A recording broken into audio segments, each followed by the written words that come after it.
To hear the continuation of evidence from Professor Hurst for CPPF and Cambourne Parish Council, followed by Mr Woodfield and then Mr Littlewood.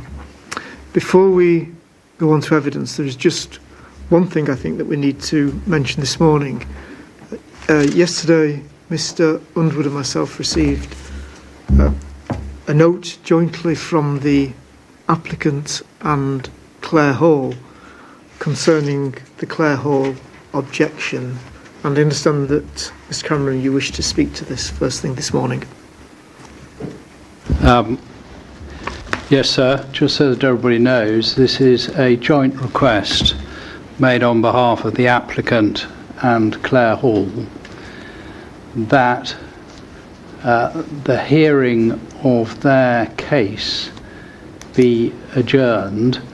Their case is due to begin next Thursday and then will continue after the break, and the request is that it shouldn't start next Thursday, but it should start after the break, and that will be on Tuesday the 4th of November 2025. That is the formal request. But perhaps of more importance is the reason for making the request. And in that note, you will see at paragraph 2.1, it states the applicant and Clare Hall have made substantial progress towards reaching agreement on matters which would address Clare Hall's objection. Detailed heads of terms are agreed, and legal agreements to formalise the heads of terms have been prepared and are currently being negotiated. If the legal agreements are completed, it will enable Clare Hall to withdraw its objection to the scheme in full, including its pending claim for an award of costs. So the reason that we're asking for, jointly asking for the listing in the programme for the beginning of Clare Hall's case to be put off, is that will give time for the formal legal agreement to be completed, and if it is completed, then Clare Hall will not need to appear. So it would, if that happens, and there is obviously an if on that, save a considerable amount of inquiry time, because Clare Hall's case is listed to last for between 6.5 and 7 sitting days, and therefore that request is made, and it's not made in some kind of hope that there will be agreement, because it's recorded that detailed heads of terms are agreed. It's a question of converting those heads of terms into a formal agreement. Yes. And so that's the request that's made, sir. I can't say anything more about those heads of terms for the reasons set out in the note, and it's a joint request, and I don't want to add anything to the request because that would not be fair on Clare Hall, because they're not here. Thank you, Mr Cameron. We are minded to agree to that request, given the advanced state of discussions between those two parties. There's clearly one particular implication, which, as you said, there's a NIV in there, and if things don't go as you currently anticipate, and the agreement isn't concluded, it would leave the inquiry short by one sitting day, which we would have to accommodate. Clearly you anticipate that the risk of that is minimal, given what you've said, but clearly we have to bear that in mind. That would have to be accommodated some way. Looking ahead to what's to come, as things currently stand with the programme we've got, it's fairly tight, and I think it would be difficult to accommodate what we would lose next week within the currently scheduled sitting days. So I appreciate that. What the statement does say on the prospects at 3.3, there's a double negative which turns into a positive. The parties consider it very unlikely that it will not be possible to complete the legal agreements by Monday the 3rd of November. So you have that information before you, and I think I can add that it seems to me that the idea next Thursday of going through the motions with Professor Short when everybody knows that agreement's been reached would not be a useful way of spending time. It would increase costs, certainly for Clare Hall, or could do, and it doesn't benefit anybody going through that process when agreement has been reached. But so I accept that if for some reason, unexpected reason, agreement is not reached, then we have a tight programme, but we will certainly on the applicant's part we would have to cut our cloth to try and assist on that, because we see considerable advantage in you acceding to this request. Mr. Cambourne, you might not be able to answer this, and I'm conscious that Clare Hall aren't here. If we're in a situation where you don't reach agreement as anticipated, do you think there'd be a position where actually Clare Hall might have sort of withdrawn some, if not all, of their objections, or I'm just wondering whether there might be less or fewer issues to go through, or you might not even be in a position to comment on that. This is not we're hoping to reach agreement. Agreement has been reached. We're hoping to reach agreement. Agreement has been reached. Detailed heads of terms are agreed. It's just a question of turning it into a legal document. Yeah, no, it's just as Mr. Clegg says, you know, if best endeavours and all that hope doesn't happen, we've ended up with an issue with the programme, as you understand. So obviously you mentioned that you would cut to your cloth accordingly. Obviously Clare Hall aren't here to do that, but I think we'd have to look very closely at the programme and timings if that did happen. But I take what you say about your confidence that this is going to, if that did happen. But I take what you say about your confidence that this is going to. And I'm not saying that Clare Hall would have to cut their cloth. They're not here. If they come back, they'll have to be allowed to make their objection. But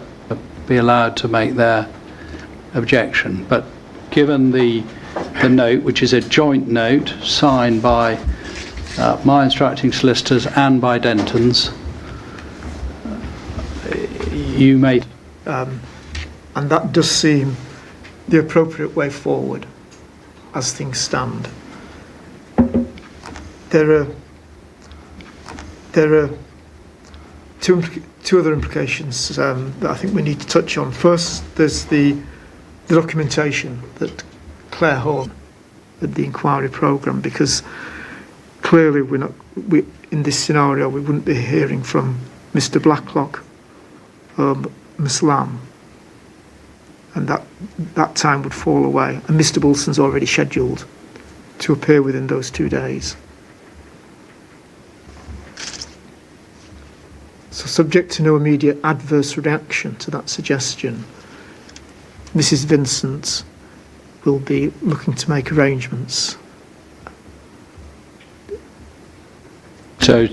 So what we would plan to do is to recall the witnesses as stated, but I don't anticipate we would spend very long in evidence in chief, and we may just tender some of the witnesses so that they can answer questions put.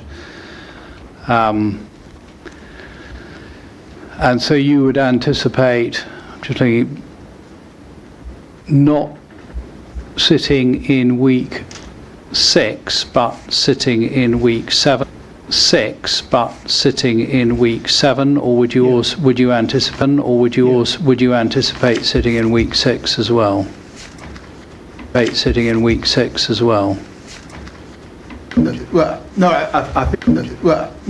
I think if subject to availability, as Mr. Clegg said, if we could accommodate your 4 witnesses on Tuesday the 11th, then I don't think we would need to sit in week 6.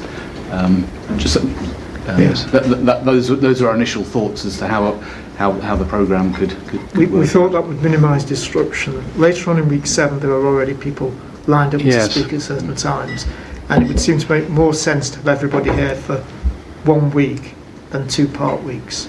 Yes, depending on how things work out this week and next week, we've now got Thursday that is available that we could use for something else. I'm not. No view on that now, but that would be our preference too.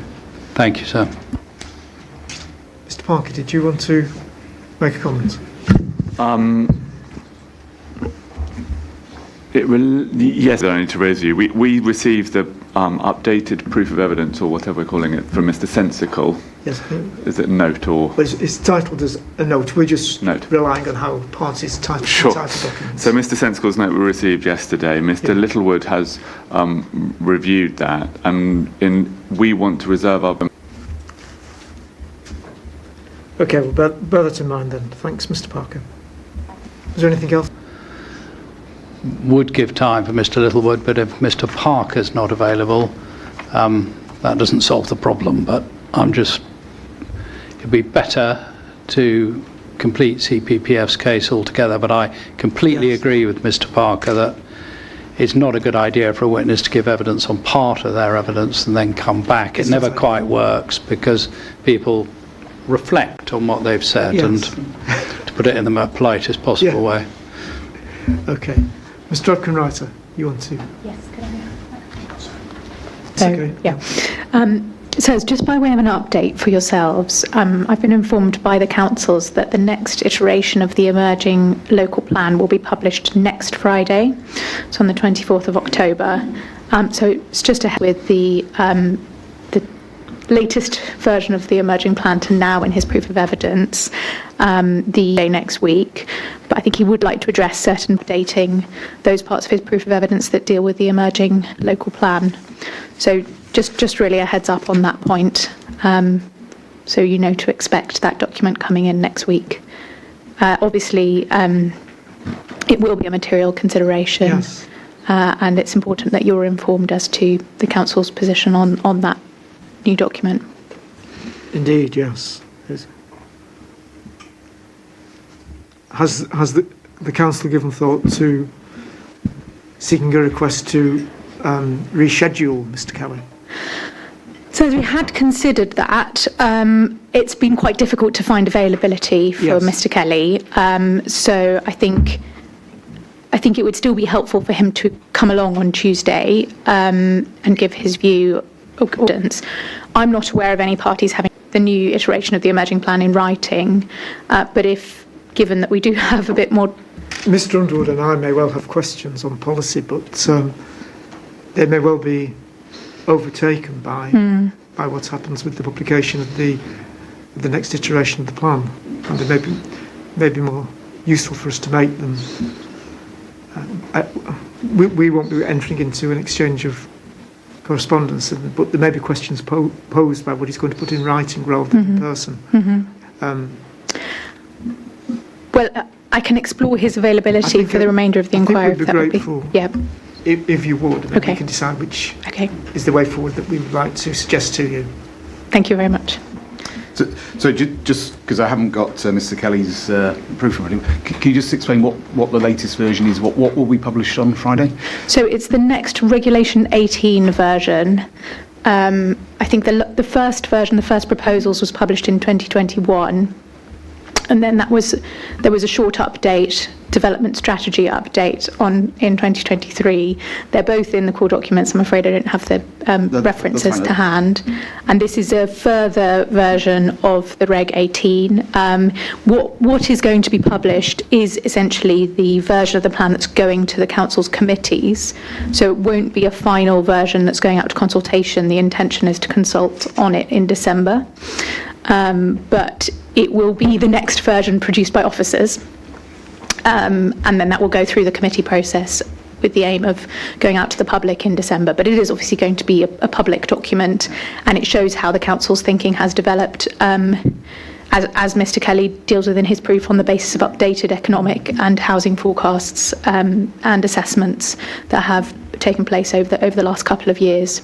So it does show, a moving on of the council's position. And again, just I made you know you referenced Tuesday. Was that just because that's when Mr. Kelly is due to give evidence, or was it?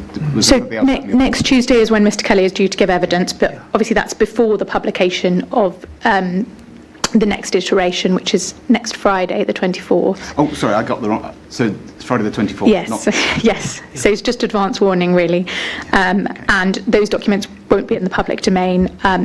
Mr. Kelly won't have reviewed them on Tuesday, so he won't be able to speak to them at all on next Tuesday.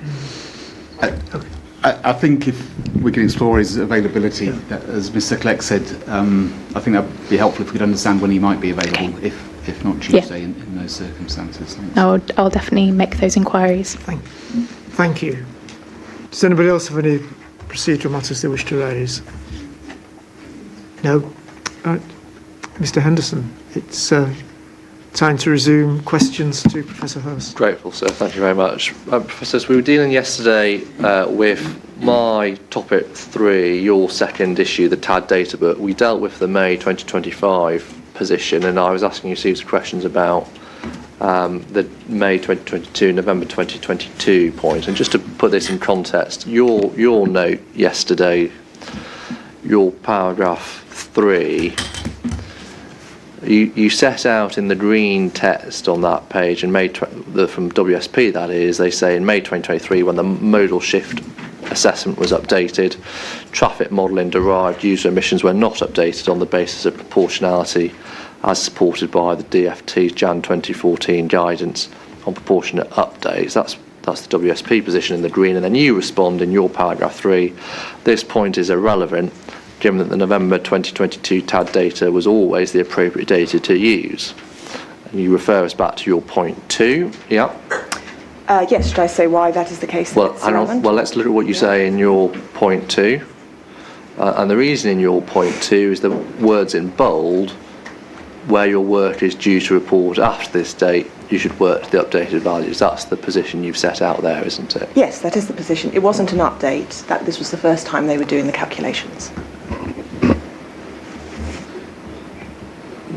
Sorry, yes, I understand your point there, yes, but your view, your reason is the bid in bold, but of course the point that I put to you, which I think you now accept, is it's not just the words in bold we have to read, we also have to look at the words which follow in blue.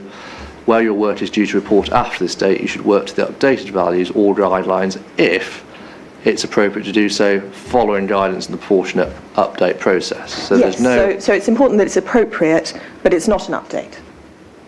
Yeah, but when it refers to updated values in that blue text, what it's referring to there is updated values in the TAD data book, isn't it? Correct. But later, when it's saying the proportionate update process, this is not an update. This is the first time that the calculations are being performed. Right, fine. Now, in that context, we know we've got to look at the guidance, and we were looking at guidance in Appendix B. And the first point, it's Appendix B, I should say, to the carbon note. The first point there is the question of whether it makes any difference. The changes are not material to the decision at hand is the first bullet point. Yes, my position is that they are material. I understand that, and I'm going to ask you about that now. So can I ask you to pick up, please, Mr. Saunders' Appendix C? Yep. I'll have to get that online.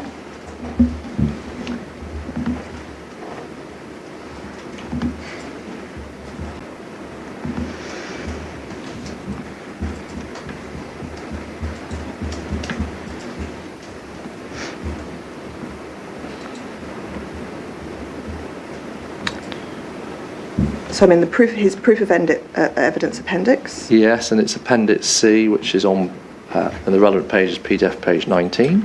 Okay. I have it. Now, the first column is the May 2023 assessment, so that is E-series, and that produces a net impact, and that net impact in terms of the environmental statement is a minor, beneficial, not significant impact, yes? Yes. And then the comparator in the next column, the updated assessment using tag 2022, so that's November tag 2022 in the F series. For the net impact there, that produces a figure of minus 30,000 in the penultimate row, yes? That is what it says, yes. And that figure there, in terms of the ES, is also a minor, beneficial, not significant impact, isn't it? So the two figures, I believe that you're trying to say that they are somehow comparable, but the process by which they were derived is not. Please. These are not the two relevant comparisons that you're making. I understand. I mean, everyone can see the number. It says minus 30,000. I understand your minus point, 30,000. but I need to ask you the questions. We need to take it in stages.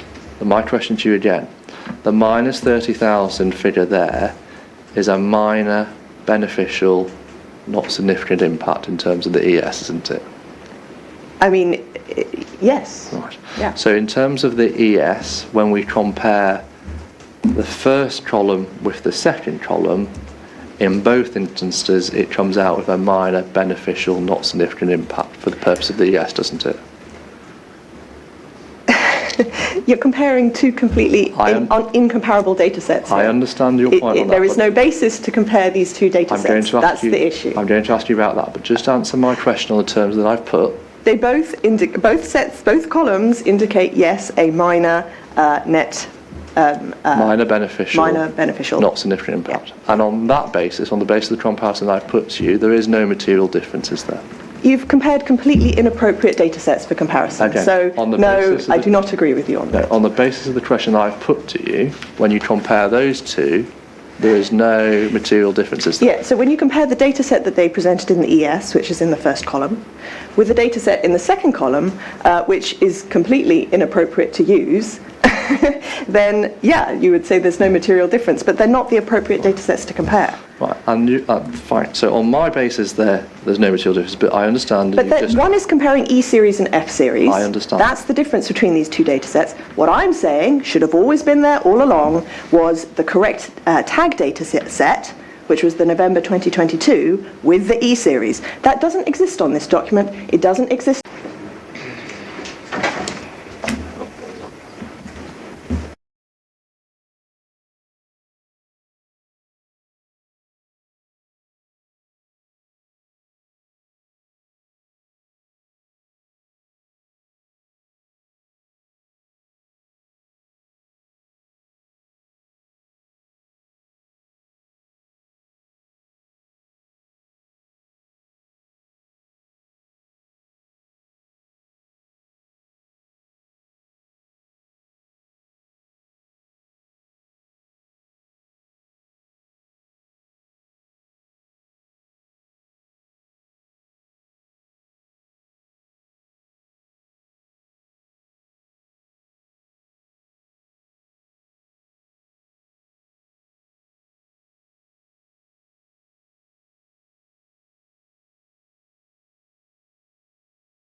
I'm relieved to hear that. So, Professor Hurst, if you go within 125.01 to PDF page, that is 31. I am there. You'll see the subheading Strategic Modelling. Do you see that? Yes, I do. And then 5.2.1 explains in the second sentence, the CSRMF series has been used as the basis for the assessment of the C2C stream. Do you see that? Yes. Right. So if before publication of the ES in 2024, a calculation had been undertaken on the basis of the November 2022 TAD data book, as you wished to have seen, the available model for the transport modelling for that purpose at that time would have been the F series, yes?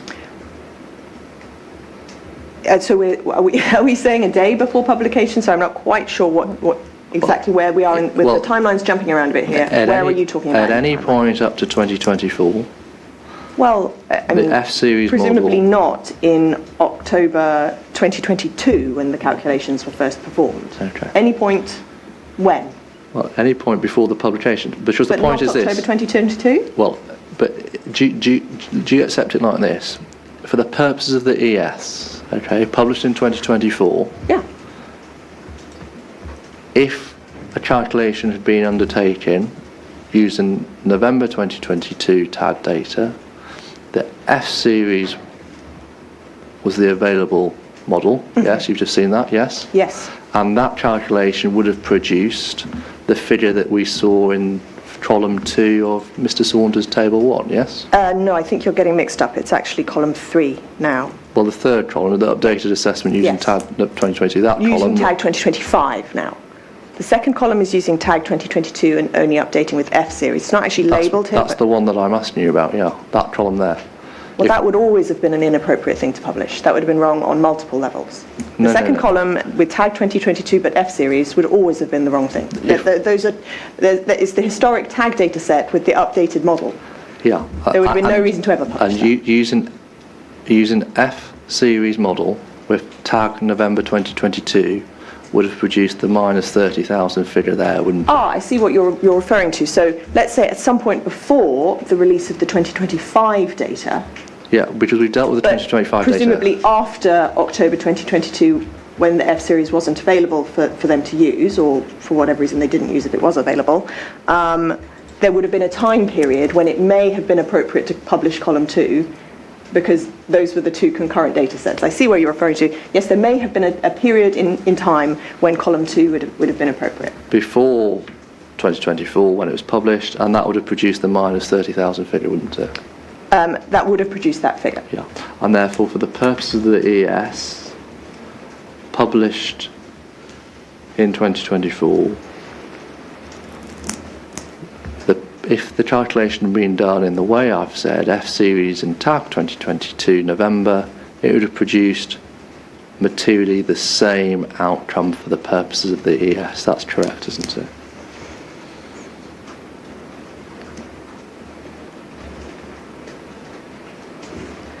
By the time that publication happened, I think it may be acceptable to say that. But in the intervening period, when clearly the document was used, for example, when you brought up the reference to the council meetings, for example, when votes were made on this, I think it's quite possible that would not have been appropriate. I don't have the exact dates when the different things would have been appropriate, F series versus E series. So on your basis, by the time of publication, that may have been appropriate. Appropriate to some degree. Let's get this in context. Appropriate in the sense that you could shoehorn this into the guidelines and say that it somehow fits, but it is inappropriate on the basis of the many other factors that we've talked about. And therefore, by the time we get to what the ES actually reports, it would have reported exactly the same thing of a minor beneficial impact, not significant as it does in the form that was in fact published. That's right, isn't it?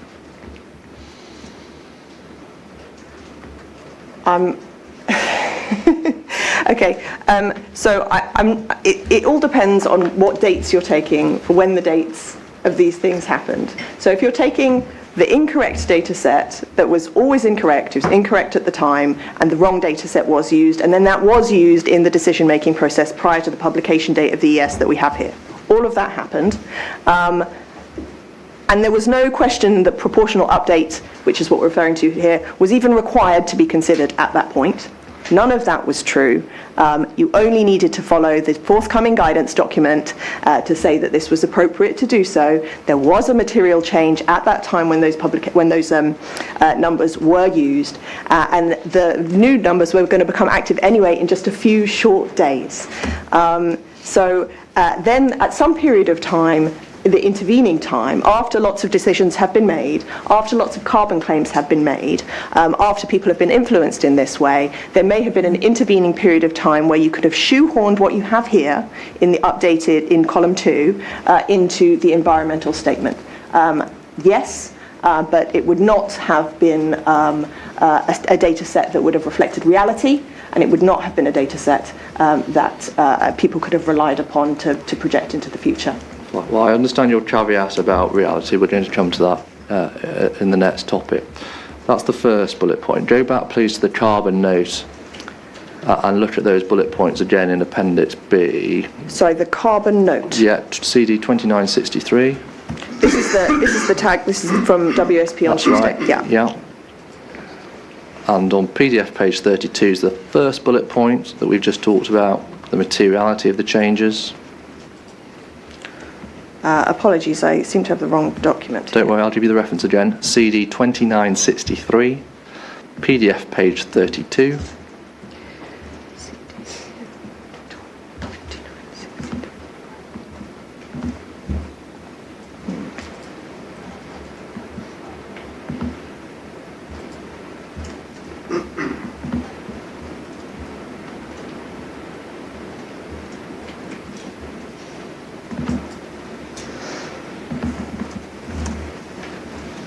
Okay, yeah, so we're back talking about proportionate update again. Exactly. Yeah. We've dealt with the first bullet point.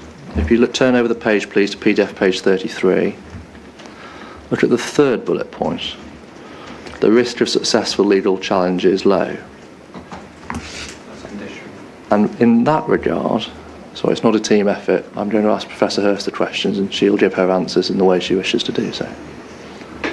In respect to the third bullet point, it is correct that whether the November 2022 or the May 2022 tag data set was used, the use of the May 2022 data set does not give rise to a risk of successful legal challenge that is anything other than low, correct? Okay, so you're saying that had they published the thing that they always should have published all along, that would not have shown a carbon benefit, versus what they did publish, which did show a carbon benefit, but was incorrect, there would be no risk of legal challenge that you had misled people, that you'd misrepresented. No. I mean, I'm not a legal expert, so I'm not going to comment on that, but I think misleading people, there's a good chance that there could be a legal challenge. And yes, clearly you only need to read this paragraph, this section in full, to realise that we've already met the first criteria about material challenge. Yes, the material difference. Yes, there was a material difference between the May 22 and November 22 data set. So to continue on seems like a waste of time. So can you or can you not help me on the risk of legal challenge on that third bullet point? I think the lawyers and policy people would be much better placed to talk about the risk of legal challenge. I'm just saying that the data was materially different and would have misled people, yes. And then the fourth bullet point, the risk of damage to the reputation of the analysis supporting the scheme or the department's wider portfolio is low. Well, that is clearly the case here because, one, you get to the same point of a minor beneficial impact anyway, and two, because when the point's raised, as you've chosen to do so, it's been dealt with through the update. So again, the risk in that regard is also low, isn't it? Well, I think you obviously know I'm going to disagree with what you've said there. The risk to reputational damage is huge and profound. The Cambridge County Council and all projects in the region that are associated with net zero and low carbon, whether it's wind farms, whether it's solar farms, whether it's updated transmission lines or getting new storage. All of these projects are brought into question when you have such flimsy evidence, which makes really no attempt to actually get to the heart of the issue, design a scheme that is low carbon, that can actually deliver net zero, and there were options available to do that. Here, it's a box-ticking exercise to try and pass the net zero criteria. So I think there's huge reputational damage, and in fact, personally, that's the thing I'm most concerned about. And at the end of the day, when we look at all three of those bullet points, all are satisfied, and therefore when you apply the words in paragraph 1.3.4, it is reasonable to presume on that basis that the case for not adopting latest evidence would be stronger. That is precisely the case here, because at least those three bullet points are all satisfied in favour of not updating. That's right, isn't it? So what I would say here is that I clearly disagree that these bullet points have been met, and I think I've laid that out clearly. So yes, certainly there was a case that proportional update should have been applied, but actually proportional update was never necessary. You should have used the correct data right from the beginning. Now, your first critical issue, my topic 4, is the issue of linear recovery. Pick up... Sorry to interrupt. I didn't want to interrupt my learned friend's questions. I just want to repeat the point I made yesterday, which is all of these points about these specific points of the guidance are not covered in any way in the WSP. There's no evidence from the applicant that any of these points of guidance were considered at the time. No, but all the questions relate to matters and documents which are before the Mr. Parker, and that basis I'm content for the questioning to continue. I'm grateful, sir. I won't repeat everything I said yesterday on that. So, moving on to topic 4, linear recovery, which is your first critical issue in your proof of evidence. Can I ask you to pick up CD 841, please? And can you go, please, to PDF page 76 within that document?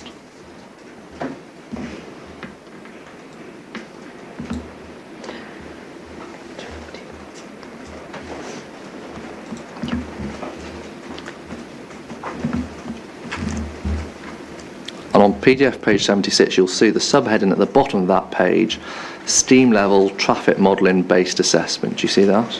I see it. And that is the assessment which applies in this case, isn't it? So now we're referring to the most up-to-date simulations here, which would have used this guidance, yes. Yes? Yeah. Now, if you turn over the page, please, to the table, Yeah. on table 713 on page 77, Yeah. and the assessment approach is summarised in the summary description, the second row. You extract linked data from a traffic model for both do minimum and do something scenarios. You apply calculations to estimate carbon emissions. You interpolate and you extrapolate this over the assessment period, and you work out the difference between the two scenarios. Yes. Now, in that regard, we get a more detailed explanation on page 78. So can you turn to that now, please? I have it. And what we see, if we start with 742, it explains that you use link-based approaches. That comes from the transport model, yes? Yes. And then the second sentence, VE chat available on request uses the data available in the tag data book and a link-based approach. And that's when the two are combined. So if you look, for example, at paragraph 7.43 on this page, you do your link-based assessment using a tool such as VCAT, which is 742, and then 743, to then calculate the annual emissions across the whole steam assessment period.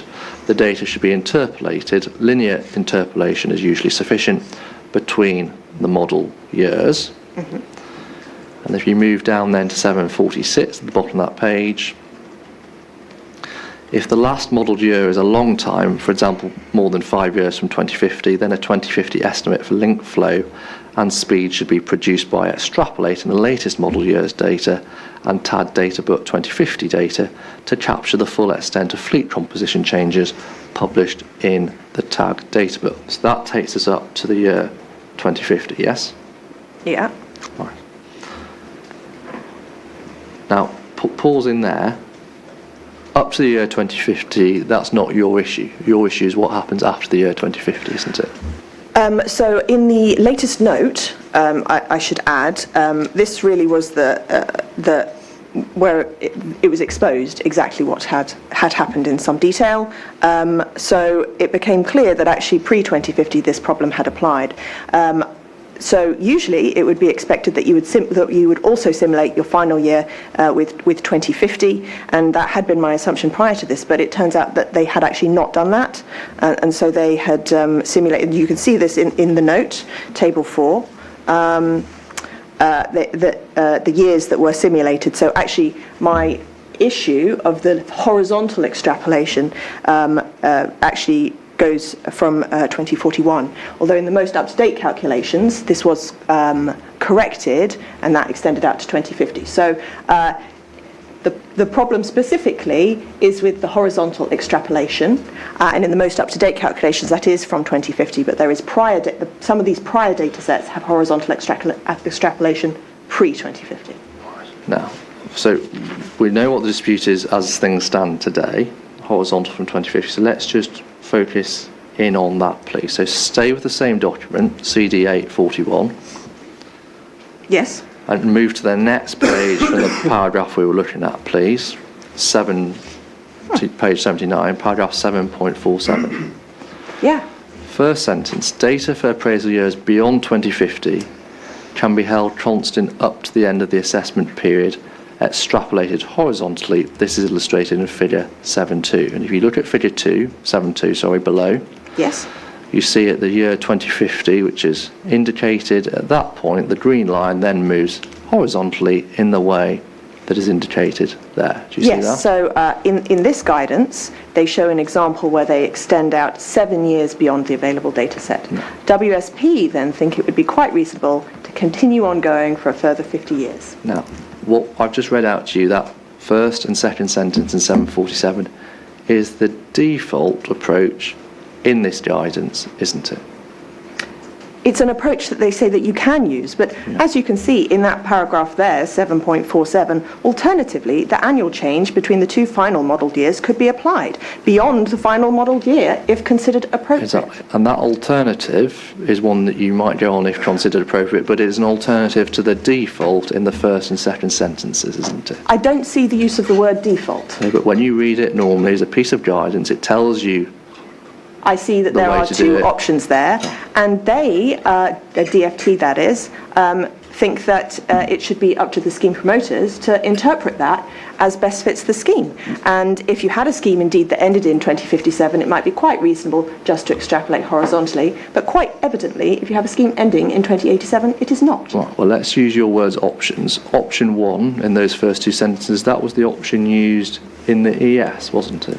Yes, no, actually. They used the horizontal extrapolation, Exactly. but it wasn't the year 2050. It was actually the year 2036. So in the environmental statement, the calculation of carbon actually it was made in that year 2036, and then it was every year post-2036 the same. And actually the amount of the electric vehicle uptake in 2036 at that time, this was with the May 22 data set, that was 27%. And so that basically would have assumed petrol plus diesel in 2087 was 73%. In 2087, 73% of the vehicles on the road are more than 55 years old. That's what would have had to have been assumed to follow this process. And so, yeah, I do think that it would therefore have been appropriate, the appropriate being the word that they use here, to use this alternative method that they provide. Okay. Well, I'm going to come on to the alternative, but we'll just start with option 1. That was the one used in the ES, but more importantly, that was the one used in Appendix C in the final column, the penultimate column, I should say, of Table 1, the updated assessment F Series plus tag 2025, wasn't it? Are you referring, what? Mr. Saunders, Appendix C. Mr. Saunders, Appendix C.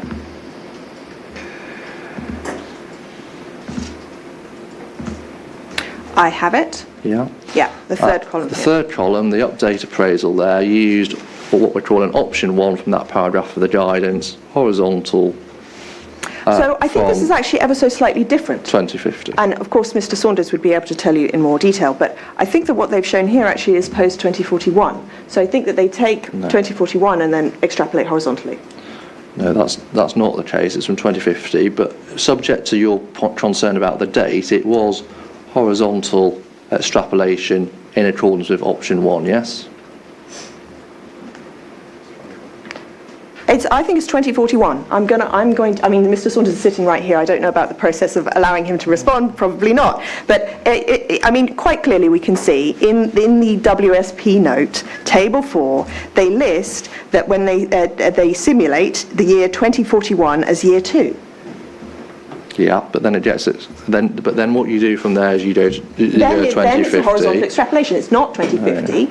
It's 2041. Now they do in the note provide an update which is post 2050. Yeah. So yeah, they provide that. We can talk about that data set. We have. But even if you want to use that in the note, then you accept the note shows horizontal extrapolation from 2050 in accordance with option 1 of that paragraph of the guidance, yes? If we're flipping to the note, then I think we should, because actually the numbers are different. Rather than being minus 7,000, I think it's minus 1,000. But yes, they use that horizontal extrapolation method. Yeah. Correct. Fine. So, but your point is not that it is not about the numbers. Your point is simply that option 1 shouldn't have been used at all, is it? You say we should have used option 2.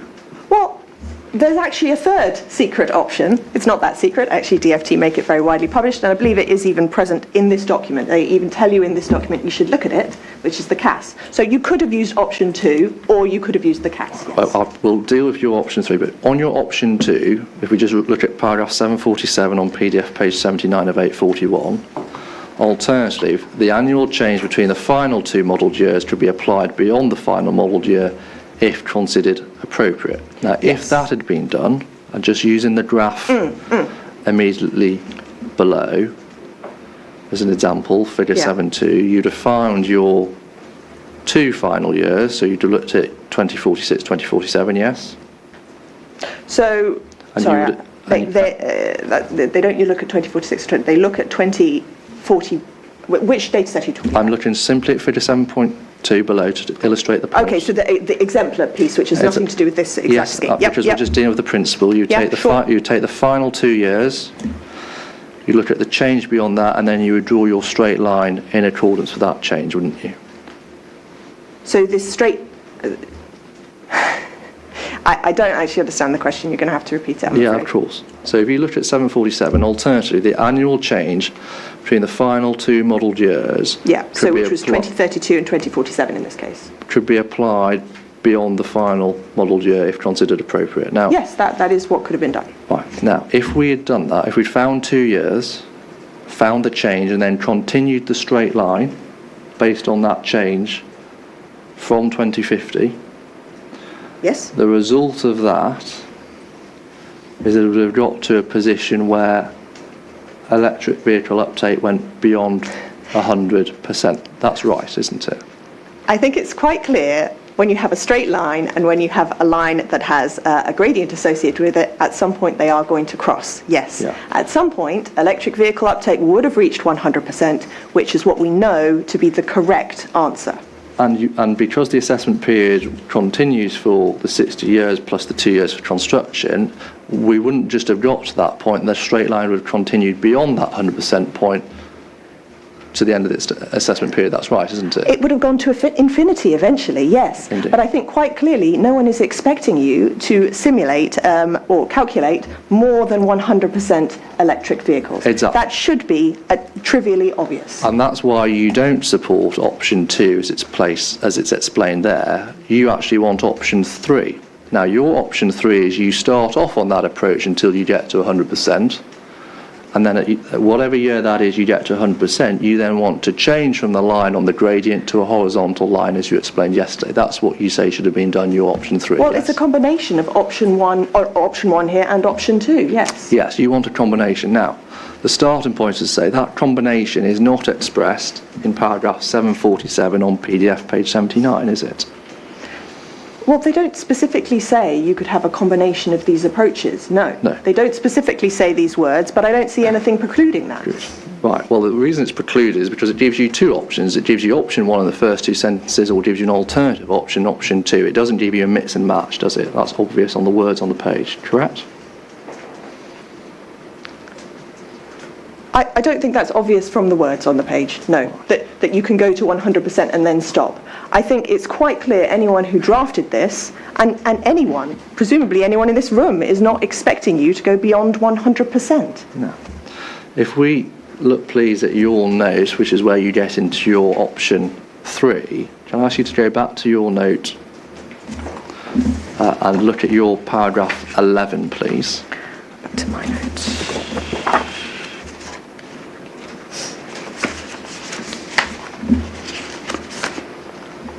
I have it, yes. Your paragraph 11, you start to explain your approach by reference to paragraph 3.25 of the QCG guidance, yeah? Yeah. And you you set out that paragraph there, but I want to look at that paragraph in context. So can I take you back to CD 841, please? Yeah. And can you go within that, please, to page 23?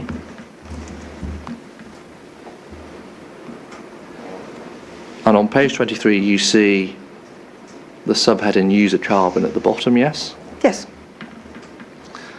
And then 324 gives us the context. This is about authorities should as a minimum develop and estimate future estimates used in a business as usual scenario. That's the context. And then in that context, we get your paragraph 325, yes? Yes. Right. So with that in mind, can you turn back, please, to page 20? Yes. Do you see the heading at the top of the page 20, chapter 3, estimating current and future emissions at an area-wide level without intervention? Do you see that? Sorry, I don't see what you're referring to. Page 20 Yeah. of CD 841. Yeah. At the top, chapter 3, estimating current and future emissions at an area-wide level without intervention in the green text. Do you see that? Yes, I see it. Yeah. So this chapter, in which paragraph 3.25 appears, is dealing with the estimation of current and future emissions at an area-wide level without any interventions. That's right, isn't it? I'm reading 3.5 now, yes? No, you're reading immediately at the top, the big green letters at the top of page 20, estimating current and future emissions at an area-wide level without intervention. You see those words? I see those words. So your paragraph appears within this chapter, which is dealing with area-wide assessments without intervention. That's right, isn't it? It is within that. It is within that chapter, yes. Good. So can you turn back, please, to page 13, same document. And in fact, if you turn back to 12, I'll give you the full context. Do you see on 12 it says relevant stages of transport planning? Yes. 2.6, the general stages of transport planning, this guidance provides carbon analysis advice for are as follows, and then turn over to 13. The first bullet point at the top of page 13 says strategic planning stage, e.g. local transport plans. Do you see those words? Yeah. And at the bottom of the paragraph it says methods and advice for undertaking this analysis to inform the planning stage is provided in chapters 3. Do you see that? I do. And that reiterates the point that I've put to you and is obvious from chapter 3 itself, which is the methods and advice, including your paragraph 3.25, is directed at strategic planning, for example, local transport plans. That's right, isn't it? That appears to be what this says. Yeah. It is not dealing with scheme development. So if you look at the next bullet point, do you see that as dealing with scheme development? Yeah. Advice on the assessment of carbon in transport scheme development is provided in chapters 5, 6, 7 and 8. Do you see those words at the end? Yeah. And that would include, for example, the guidance which we already agreed was applicable, namely that starts at page 76 and paragraph 7.42, 7.43 through to 7.47, which we looked at earlier. That's correct, isn't it? I don't really see the necessity for this distinction between these two cases, because I see that this scheme is significant in a local transport plan and strategic context. That's why we're all here. And so I think understanding the carbon in that context is important. So I feel, yes, if you were purely going by a scheme development plan, and scheme development, you probably look on those chapters, but it doesn't preclude the existence of the other guidance either. Well, the short point is this. Once you've realised the distinction that you've made, your third approach, your mix and match approach, starts from guidance which is not applicable to the assessment of schemes such as ours. Instead, it is applicable to the assessment of strategic plans like the local transport plan, with which we are not concerned. That's right, isn't it? I am not familiar with a policy on that level, so I don't know about a policy on that level. Well, but even just as clearly somebody who's read into this, somebody reading these words, it is apparent that the guidance that you are seeking to rely on is not directed at scheme development, it's not directed at this sort of project, instead it's directed at an entirely different exercise, namely local transport plans. That's right, isn't it?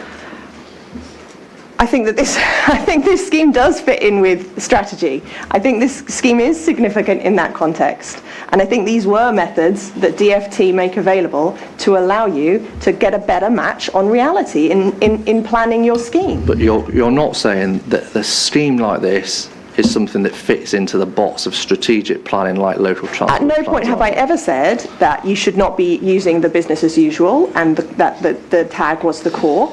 That was the core. But there were methods that you could have applied and that DFT make available which would have given you a better match to reality. Mr. Henderson, I think we're probably going over the same. Well, I'm ground. grateful you've got the point, so I'm happy with the answers I've got. I just want to go back to your note then, please. Can I just check on timing? I think Well, we're perhaps still coming towards the end of your time estimate. It is, but as I said yesterday, we're going to go over. We're not too far away though, so we've got Good. I hope so. a bit more to do. We then get though to your mix and match is CHAS, yes? I would hardly call it a mix and match. I would say it's the obvious implementation of the wording. Right, and if we just go back to your note, please, paragraph 11. Yeah. I've looked at the blue text 3.25, the next black text, the references to the Common Analytical Scenarios data book, which is a DFT document that supplements the TAD data book. First thing to say, and I think you've said it in your previous answer, the TAD data book is the core document, isn't it? Yes, but DFT want you to. They appreciate that the calculations are very sensitive to fleet composition, and they want you to test these scenarios. And they want you to be able to confirm that, and that's why they make them available to you. And when we go back to the relevant guidance, so go back to 841 and go back to PDF page 78, please. Okay. And when you look firstly at 7.41, at the top, VE, second sentence, VE chart available on request, use the data available in the TAD data book and a link-based approach. And then if you look at 746 at the bottom of that page, first sentence, that also refers you to extrapolating the model's year's data and TAD data book 2050 data to capture. So the relevant guidance in this relevant section of this document is all based on the TAD data book, isn't it? I do not believe that CAS is mentioned within this chapter, if that's what you're saying. That's exactly right. And the point that follows from that is the use of CAS in the way you've suggested is not supported by the specific guidance for scheme-level modelling in this document. That's right, isn't it? The use of CAS would have been entirely appropriate to test the validity of your approach with TAG, to give your client a much better view of actually how much carbon they could meaningfully recover, and so the public could have confidence in the simulation. And when we go back to your note, please look at your Appendix A, where you extract the worksheet that you're most interested in. Yeah. Do you see that? Worksheet T4, mileage splits in the technology scenario. See those words? Yes. And when one goes and looks at the CHAS data book, what you see is a whole range of different scenarios for different events depending on different forecasts. That's right, isn't it? Yes. And the they one have that, 7, I think. Yeah, and the one that you've selected is T4 technology scenario, yes? Yes. And that is not the same as the other scenarios in the data book, is it? Well, it's not identical. There are 3 scenarios that deal with fleet composition, and all 3 give this data value in 2050, which is less than 1%. The others point you to TAG. They're not concerned with fleet composition. They're about other things. Yeah. So, what we have and what is apparent from here is that this is not the forecast in TAG. This is simply a scenario where other values are changed to produce another look forward in terms of the forecast. That's right, isn't it? The values in CAS are not the values in TAG. They are there to supplement TAG to allow scheme promoters to test the validity of their approach and test other scenarios. Yeah. Now, the next point that you make in your note, just going back to your paragraph 12, you say in the second sentence that you accept that vehicle usage shouldn't go beyond 100%.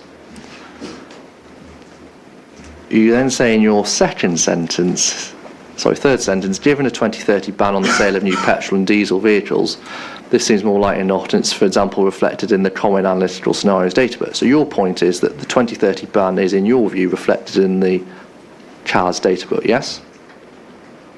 Well, that they align, yes, Yeah. in that sense. Go please to CD 842.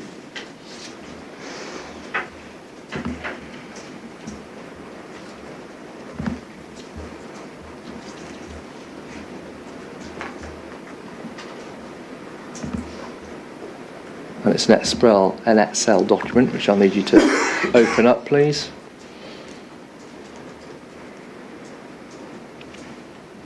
I have it. This is the tag book, May 2025. This is the most recent tag. Exactly so. And at the bottom, can you go please to the tab that says A1.3.9? Yes. This is the fleet composition tab. Exactly.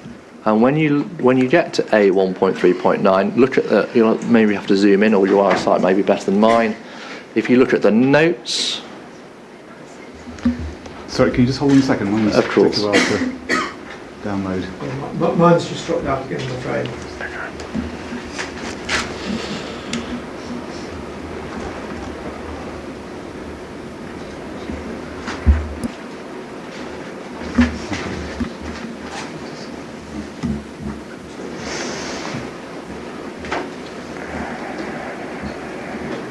Oh my God.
Yes, I think he's opened that. I'm grateful. And so if you zoom in, as I hope you've had the opportunity, Professor Hirsch, you'll see notes 2.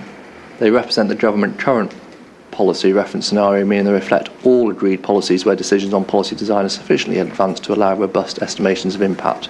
That includes the 2030 ban that you've referred to, doesn't it? Represent the government's current policy scenario.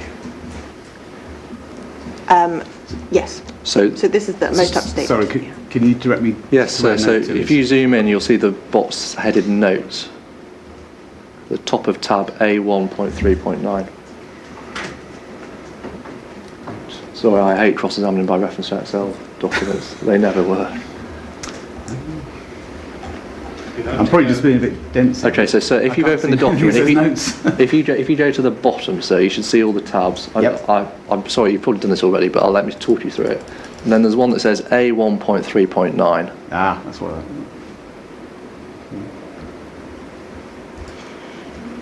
Gotcha. Ah, right. Thank you. You got it, I'm great. there now. No, it was my fault, I'm sure. And the second note there says it represents, cutting to the chase, it represents current government policy. That includes the 2030 ban that you refer to, doesn't it? Yes. Yeah. That they would be considering. And therefore, having regard to that ban is not a point of distinction between the TAD data book or the CAS data book, because they both take that into account, don't they?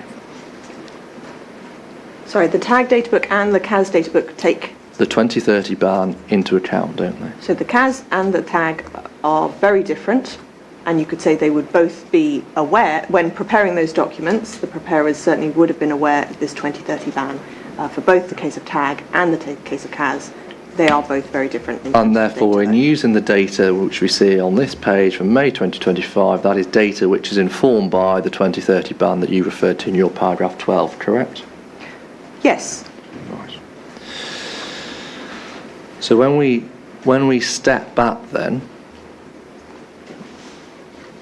the approach which you now suggest should have been used, your option 3, is one which is based on guidance that is not relevant to stream development and is based on a scenario which is outside of the core in the TAD data book, and which is not justified by the 2030 ban because that's already been taken into account. That's the position we reach, isn't it? I think you know I'm going to say no to that, and all of my responses have been no, so that's not correct. I think that it was entirely appropriate to use the data and the methods that were laid out in the QCG document, explaining how you could better calculate carbon recovery to give Cambridge County Council and the public a much more accurate picture of what they might anticipate in terms of carbon recovery. DFT gave you all the tools in which to do that. Now, the final point on this topic, when we pick up the QCG guidance, please, and go back to that paragraph 7.47 on PDF page 79, option 2, that only appeared in the version of this guidance which was published in August 2025. That's right, isn't it? Yeah. So that wasn't available. August 2025, sir. You'll see that on page 1. And therefore that wasn't guidance that was available at the time of the preparation of the environmental statement, was it? That would be correct to say. However, the CAS was available. That was published in August 2022. Thank you. So at the time of the environmental statement, there was only one option. That was option 1, and that was applied, wasn't it? No, that's exactly not what I said. I said the CAS was available, so that would be option 2. But to get to that, you've got to go through paragraph 325 in a different part of the guidance, yes? Well, you would have to have some willingness to think about the scheme's recovery in a larger context, yes. And the short point is, to get to your approach, your position is that there should have been a departure from the guidance. That's your position. No, my position is that you should have followed the guidance in full.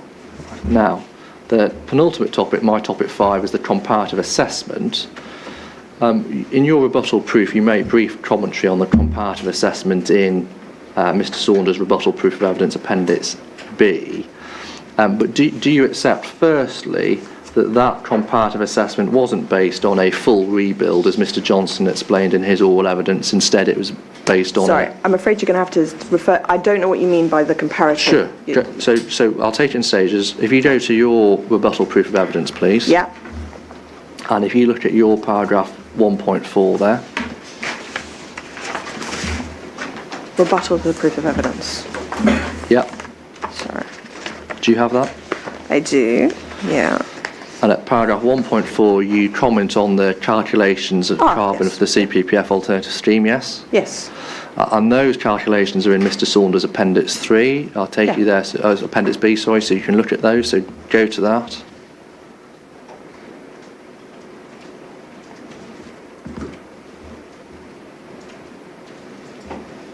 I have it. And you understand that was based on the assumption that what would happen to the existing road is that it would be extended either to the north or to the south as appropriate to meet the CPPF design. Do you understand that? Which part of the evidence are you referring to here? So which text are you referring to? Well, so for example, if you look in the comparison box, yes. you see, for example, the alternative has minus 28% less asphalt, 38% less imported aggregate soil, because the assumption was what CPPF wanted to do was to extend north or south, yeah?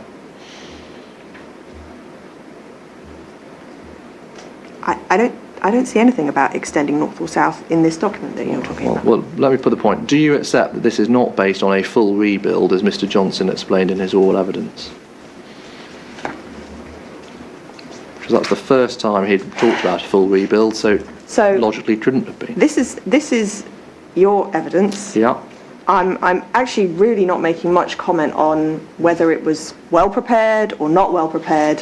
My only comment here is that the number is lower. Yeah. 18,000 is lower than 29,000. And my simple point is this: when you realise that it's not an extension, it's in fact a full rebuild, as Mr. Johnson now tells us, and when you realise that instead of just going across the existing bridge, we now need to add in a new concrete bridge over the M11. When you take both of those new factors into account for Mr. Johnson's oral evidence, the inevitability is the gap is going to close, isn't it?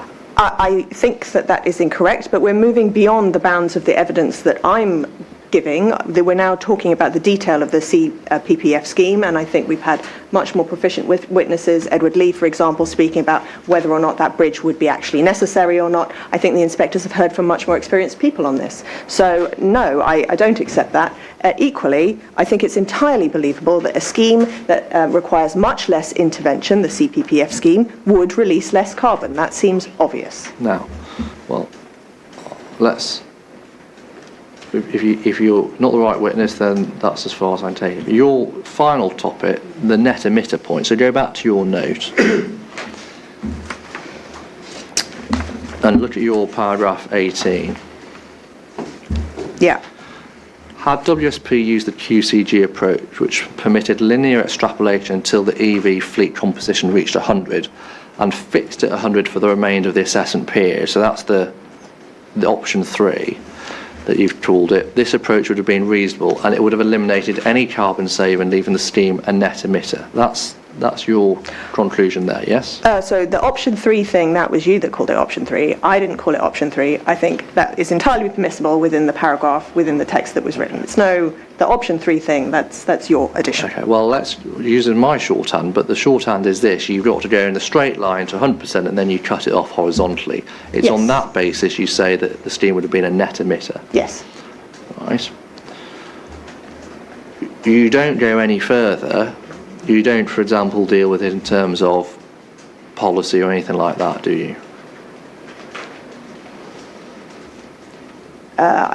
Is there something specific that you're getting to here? I don't quite... Well, that's the end of the note, if that's what you mean. And that's as far as you go in your evidence, yeah? You don't say there's any policy consequence which follows from that, do you?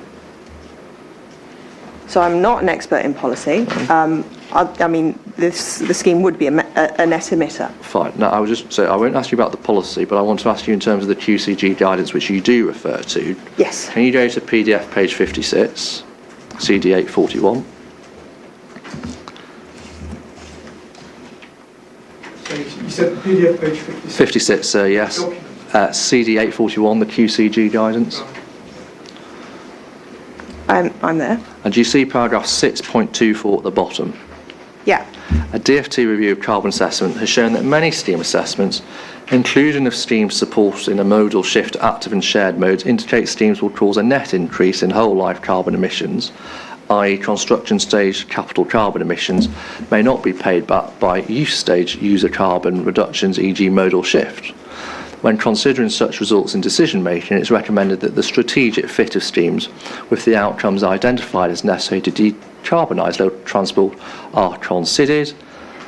And then quantitative WLC assessments typically consider a steam's impact in isolation and will not account for the potentially larger carbon savings that some steams might enable if delivered in combination of wider policies and interventions. So what this guidance is saying is if you reach the conclusion that you reach that you might have a net emitter, that's not the end of the picture. You go on to consider, as it puts it here, a question of strategic fit, yes? Yes, strategic fit would be relevant. Now, if we think about that, we have a scheme which is in accordance with local transport planning policy. Mr. Baker explained it, no challenge on that point by my learned friend, and no evidence led by Mr. Littlewood in his written evidence. So the common ground is this is a scheme that accords with local transport planning policy. You understand that? I'm sorry to interrupt here. If we're going to go on and apply this paragraph of the guidance, my own friend needs to take me to the applicant's assessment of where this guidance has been applied, where the wider impacts of the scheme have been considered. There's no evidence before this inquiry that any of this has been done. And my learned friend can't put questions to Professor Hurst by reference to a case which simply isn't before you. Well, sir, I don't accept that at all. We've got a note that arrived yesterday that says if you take my approach, you're a net emitter. So the guidance says, well, if you're a net emitter, you go on and you look at this. And so I'm going to ask her, by reference to what is already in the documents, I can take her to Mr. Baker's proof in due course, but there's no challenge on this point, but I can take her there if she needs to see it, that this is something that complies with local transport policy. And then we've got to think about, well, if this witness wants to make that claim, she's got to follow it through, she's got to apply the guidance in its entirety, and she doesn't do that. No, that's wrong. It's been the CPPS case from the outset that this scheme has been a net emitter. If the applicant wanted to put evidence before you on a without prejudice basis as to what the consequences of that were if Professor Hurst was right, the applicant has had every opportunity to do that, including, and my own friend suggests, well, a note came from Professor Hurst yesterday. That was because the note from WSP came less than something like 24 hours before that, when we've had weeks between, frankly, Mr. Saunders giving his evidence. So to criticise Professor Hurst providing something at the last minute is frankly disingenuous. So, the applicant's had every opportunity to explore the possible consequence of Professor Hurst's evidence. There's no evidence before you in relation to this wider guidance, and it is inappropriate to cross-examine Professor Hurst on this point without having foreshadowed it in the evidence in any way, shape or form. I think on this occasion, Mr. Henson, Mr. Parker does have a point in terms of the extent of the questioning, and I am concerned that you're asking Professor Hurst about policy matters as well. Well, so I'm asking about the guidance, and what I rely on, I can show you Mr. Baker's proof of evidence. His section 6.2 on his page 30 starts, does the scheme comply with transport policy? He then addresses immediately the local transport and connectivity plan, and he goes through all of that, and he explains in that whole section, leading to his conclusion at paragraph 6.2.9, that there is compliance with the current transport strategy. So what I need, the evidence I need, is there. On the question of strategic fit with the local transport plan, it's all in Mr. Baker's proof. That's what I rely on, sir. So I don't accept this.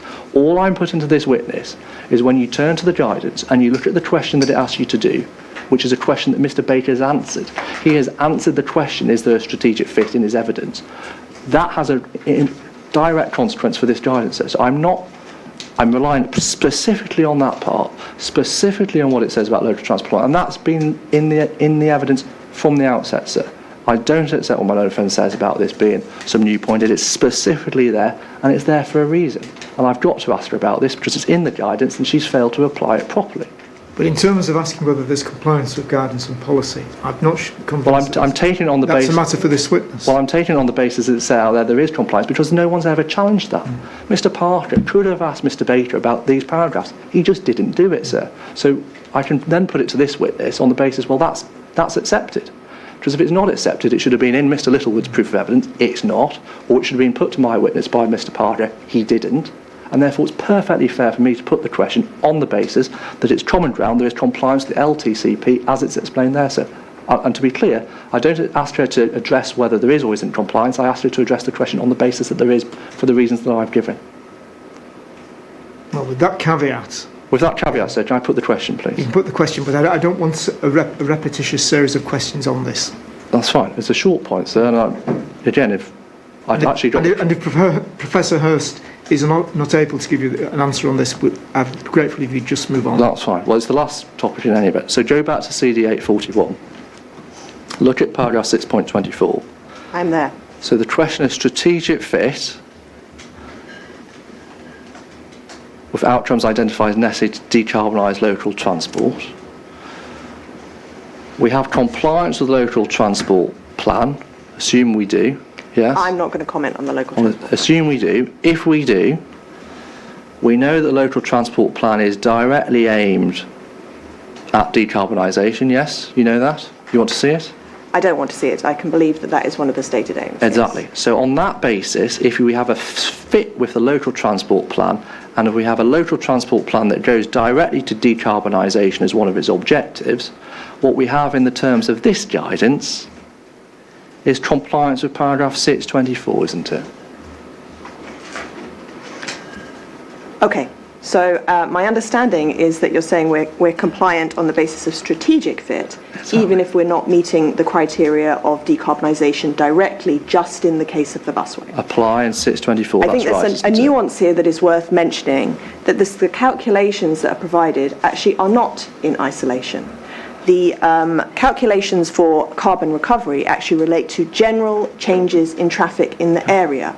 They don't just relate to people taking the bus, which would be, I think, what you might consider the scheme taken in isolation. Actually, the vast majority of the savings come from the general traffic changes. So I would say that actually it's not in isolation already in the calculations that you've made. So that's the only addition I have to add. That's a helpful caveat, because that rather undermines the importance of seeing this in the context of the LTCP as a whole, doesn't it? Because we're looking at matters in the round in Greater Cambridgeshire. That's fair, isn't it? Well, in that case, you would have to remove those general changes in traffic flow altogether within your calculations, which would leave you with a ludicrously polluting solution. You will recover almost no carbon from your modal shift. So if you're prepared to concede that point, then we have a completely different case on our hands in the terms of carbon. And at the end of the day, you are not saying, and you can't say in light of this guidance, that even if there's a net emitter, that therefore relates or equates to unacceptability for a new public transport scheme. You don't say that, I'm do you? absolutely mindful that the inspectors will have many different considerations when thinking about this and relating it to policy in terms of strategic fit, and that the fact that it's a net emitter may not be sufficient for them to preclude this development. I can understand that may be the case, but these are points beyond my knowledge, and the inspectors are much better placed to judge these factors. And then in terms of scheme aims, which you do make a point on, if you pick up CD 104, please.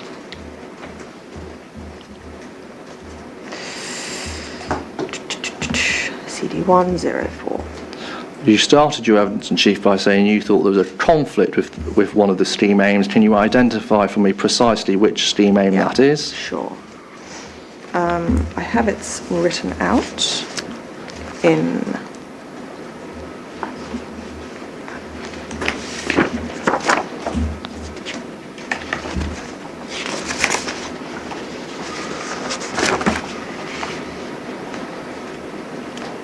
Scheme objectives at paragraph 4.1 and the aims are at 4.2. Is it one of those? Mm-hmm.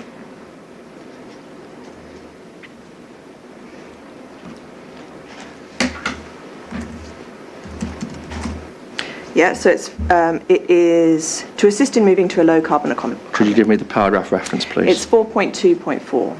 4.2.4. To enhance quality of life. All right, and that's the final part of 4.2.4, the words, and assist in moving to a low carbon economy. At first point, it doesn't say the aim is not to deliver a scheme which will itself be net zero, is it? I would have to agree with you that these are slightly weak words given the extent of promotional material surrounding net zero in this scheme. However, I think it is clear that it's wanting a low carbon solution. And low carbon is the word. And even on your basis, even if there is a net emitter, if it's a good strategic fit with the LTCP, then it will, to take you back to 4.24, it will assist in the move to a low carbon economy, won't it? Well, I disagree with that, because if something is a net emitter, that means it's implicit that you are emitting more carbon than you would have done had you done nothing. You're emitting more carbon, so I don't see how emitting more carbon is compatible with the words here, low carbon. It's compatible because the step you're missing out of account is the strategic fit with the LTCP, which goes directly towards that aim. When you take that into account, even if it's a net emitter, because there's a good strategic fit, you assist in moving to a low carbon economy, don't you? So I have not conceded it's a good strategic fit. My view is that I'm not the appropriate witness to ask, and I'm sure the inspectors will have a clearer view on that. Well, so I'm unable to assist you with this because I don't agree with that point. As I said, I'm not making a case on that point. And because you can't assist me, what you fail to do in reaching your judgment on 4.2.4 is apply the guidance in full. That's right, isn't it? I disagree with that point.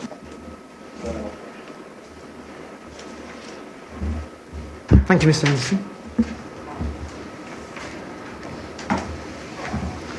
Professor Hurst, I'd just like to ask you one thing.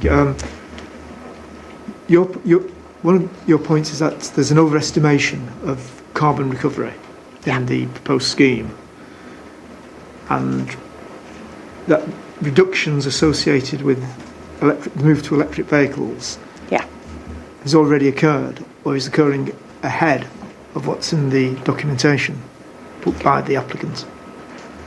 Sorry, the question is, has the EV transition already happened, or is it... It's happening at a faster rate. It's happening at a faster rate than perhaps could have been anticipated, admittedly, at the time of the ES's publication and at the time of the original calculations.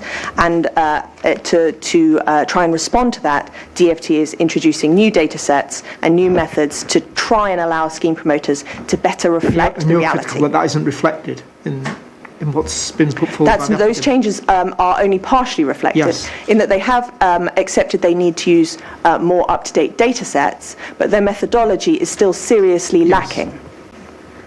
But in terms of the reality of what's actually happening, if those changes have occurred or are occurring at a faster rate, the benefits are there in any event, aren't they? Because you've got the transition, even if it's not reflected in what's being put forward by the applicant. Yes, absolutely. So the key point here is that you would have those benefits if you did nothing. Here, you make the choice to emit 29,000 tonnes of carbon, and that doesn't help you recover any carbon.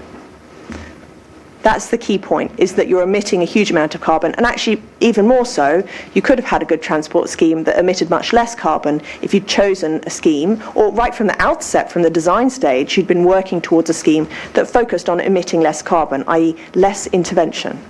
But the modal shift is occurring in any event.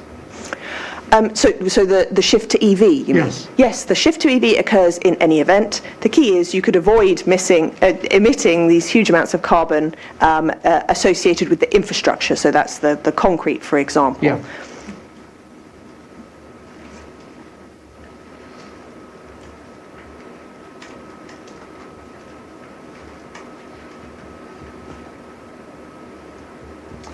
And the only other thing I want to ask you is a point of detail. When our report's produced, at the back of the document there will be a list of appearances of people who are present at the inquiry, and it's usual to give the status, the standing of somebody in relation to that. In view of what you said when you were introduced to the inquiry yesterday, should we refer to you simply as a local resident? Because I understand that you're not here representing the university. I'm not here representing the university, but I'm also not here particularly as a Coton resident. I'm here as someone who cares about carbon, and as I outlined at the beginning, the provision of proper and reliable evidence on carbon to the public. So what handle would you like us to record you as? I'm not really sure what appropriate options there are. I mean, I'm someone who cares about carbon. Mr. Parker. I wonder whether we could just indicate afterwards. Of course. I think ultimately, Professor Hurst, is up to you, is what the inspectors are saying. Okay. So, but we can perhaps update you afterwards. That's absolutely fine, Mr. Parker.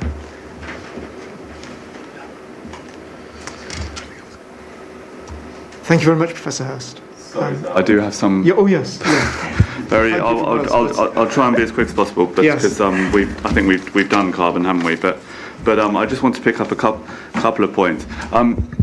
Just on the question there that was put at the end by Inspector Clegg about, the transition to EV is happening faster than anyone anticipated, and it's happening irrespective, as it were, in any event, irrespective of the scheme. It's irrespective of the busway. It's actually even irrespective of UK policy. It goes way beyond that. So just to be clear, in terms of the quantification of where the carbon effects of this scheme, what implications does that have for the carbon benefits or the carbon disbenefits of this scheme if EV uptake is faster than anticipated? So the key here is that electric vehicles emit far less carbon, and by 2050 it will be negligible amounts of carbon, and so therefore their faster uptake will mean that either vehicle kilometres directly taken off the road or changes in traffic have a much less significant effect in terms of carbon recovery, moving towards nil. Just slow down a bit. Oh, sorry. I'm aware that everyone's on the it's been a long time talking about this, sorry, but I can go slower. So, yeah, the carbon recovery will move to nil if you have no petrol and diesel emitters, which we know will be the case. Okay. One final question, just to try and be absolutely clear. If EV uptake is faster than anyone anticipated, would that be likely to increase the carbon benefits that are derived from the scheme? Or would it be likely to decrease the carbon benefits that one derives from the scheme? So if EV uptake is faster, that's going to mean that you decrease any carbon benefit. So it becomes more polluting in terms of CO2. But if I may just correct you, faster than anyone anticipated it was anticipated in the CAS document and in many of their analytical scenarios that they provided, even at the time of the individual environmental statement. So it wasn't that no one anticipated this. Perhaps my question should have been phrased by reference to what the applicant anticipated. Exactly, from what the applicant anticipated, yeah. Thank you. Then I want to ask you about one question about the guidance in relation to the CAS data book, which is an alternative data source which you have, as it were, promoted, and not one that the applicant has referred to in its documents. So just on that specific scenario, you were asked a series of questions by Mr. Henderson about the document at CD 841 and the appropriateness of referring to the CAS data set in relation to the assessment of individual schemes by reference to area-wide policy interventions. Do you remember that series of questions? Yes, I do.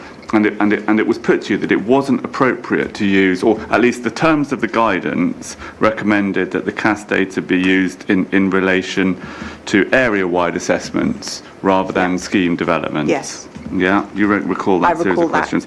Now, I just want you to turn, please, within the guidance to page 42. Sorry, could I just get the number again? CD 841. CD 841.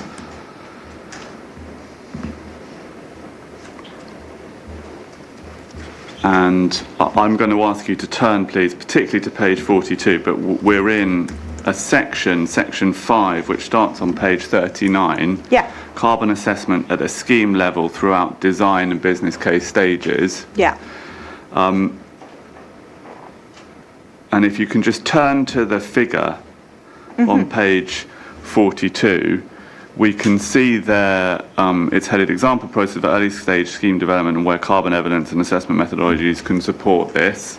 Yeah. And we can see the various stages, but we can see on the right-hand side reference to chapter 3 of the guidance. Yeah. Let me ask you another question. What do you take from this figure in terms of the appropriateness in principle of referring to the CAS data set in the options assessment of schemes? Absolutely. This figure actually is a great one to clarify. I didn't ask about options assessment. I asked about the assessment in the environmental statement. So not clarificatory of the question that I asked by reference to the EF. This is asking a different question about options assessment.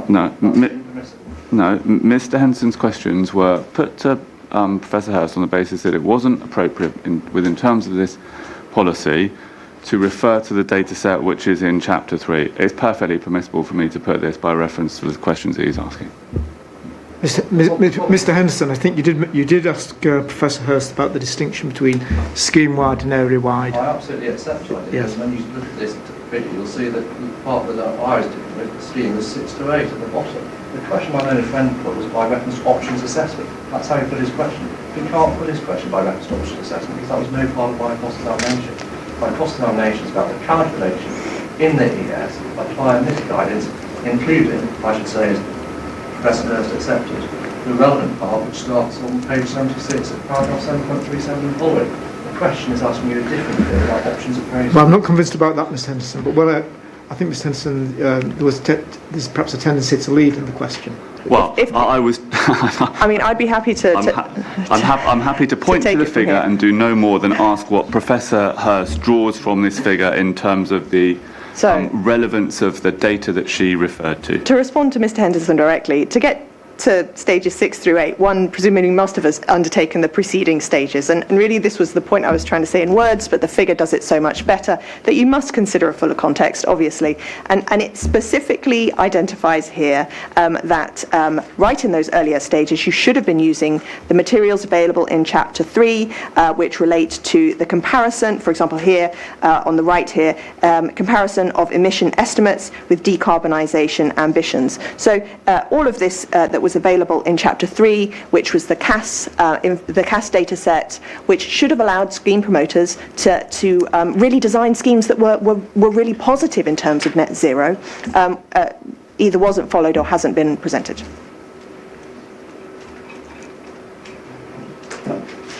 Thank you. And then I want to come on to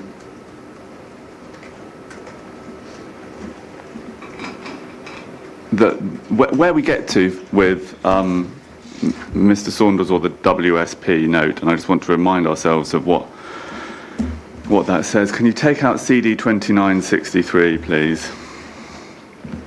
Sorry, actually, can we take out your note? I think it's clear. It's easier to refer to it in your response note. And I'd like you, please, to turn to your table, which I think is on page... It's page 3. 3, yeah. And we'll recall the key analysis, because it's where the applicant gets to, is in the final column on the right-hand side, July 2025 assessment, tag May 2025, new QCQ methodology, and we can see the net impact is minus 1,446. Correct. That is, yeah. That depends on a linear extrapolation of the fleet composition from 2050. Yeah. And you will recall you were asked a series of questions about whether it was appropriate to extrapolate linearly from 2050 by reference to the guidance which is at CD 841. So I want to go back to that guidance, and in particular the guidance on, sorry, I've now lost my notes.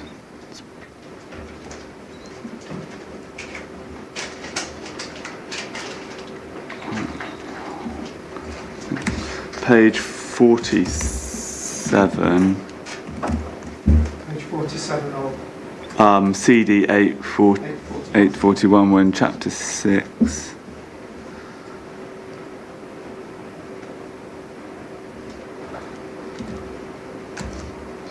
Sorry, that's not the right reference. I need to...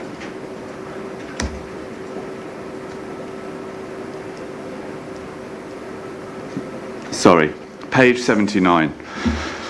Get there eventually. This is the key paragraph of the guidance, paragraph 747, that you were asked to consider by Mr. Henderson. And just to recall the series of questions, we can see data for appraisal years beyond 2050 can be held constant. Alternatively, the annual change between the final two model years could be applied beyond the final model year if considered appropriate. And it was put to you that there was a default option and an alternative option. You said, no, there's two options. And it was put to you that the option that you were proposing, that's to say, continuation of the trend between the final two modelled years until you reach 100%, and then horizontal extraction, was not an option that was provided for in the guidance, and you gave your answer, well, yes, it is provided for in the guidance. Right. So that's where we got to with Mr. Henderson. Now, as a matter of law, you follow the policy unless there are good reasons not to. I want you to assume, hypothetically, that your approach of extracting between the two modelled years until you reach 100% EV uptake, and you get to 100%, is a departure from the guidance. That's what Mr. Henderson would have you believe. That's what he's going to submit to the inspectors. Yeah. That's not your case, but that's what he was putting to you. Yeah. Can you move to the question, please? Yeah. What would you say about that approach? Are there? Sorry, Mr. Henderson. Do you want to? I'm trying to concentrate on the question, but if there's something you want to. I'm waiting for the answer to the question. Does the inspector tell you? So the inspectors will need to exercise a judgment as to whether it's appropriate to depart from that guidance, whether there are good reasons to depart from that guidance. That's if you say it's a departure. If you say it's on Mr. Henderson's case, it's not your case, Mr. Henderson's case, you have to decide whether it's appropriate to depart from the guidance. What would you say if the inspectors are having to decide whether there's good reason to depart from the guidance on that analysis of the guidance? What would you say they should do? So I think at the heart of this, you should reference the thing that's most important of all, which is that does the carbon recovery reflect reality? I think we've well established that it does not, and there are several places within evidence that indicate that there were other methods that could have been used that would suggest it departs from reality. We know that in 2080 there won't be 2087 we won't have 18% of vehicles on the road being petrol plus diesel. That should be obvious, but it's also present in the CAS guidance, it's present in the linear extrapolation method. So the reason to depart from the guidance would be because it doesn't reflect reality, and so it gives a false impression. Yeah, and we know that from Mr. Saunders, the applicant's position formally given in evidence is that it's not a realistic scenario. So Mr. Saunders conceded that it didn't reflect reality, projecting that far into the future. And it's also in the note. We know that if you were to continue with the linear extrapolation method, you would hit 100% electric vehicles. They make that clear in the note. Now, final question. You were asked about, well, let's say you're right. This scheme is a net emitter of carbon. You've then got to go on and consider, this is by reference to paragraph 624 of the QCG guidance, so if you can just take that up, please. Yeah. It's on page 56 and over to 57. Yeah. And it was put to you that there was a strategic fit of schemes. Now, I've taken issue with that, and I don't want to ask you about that. But I want to ask you about what follows next in this guidance.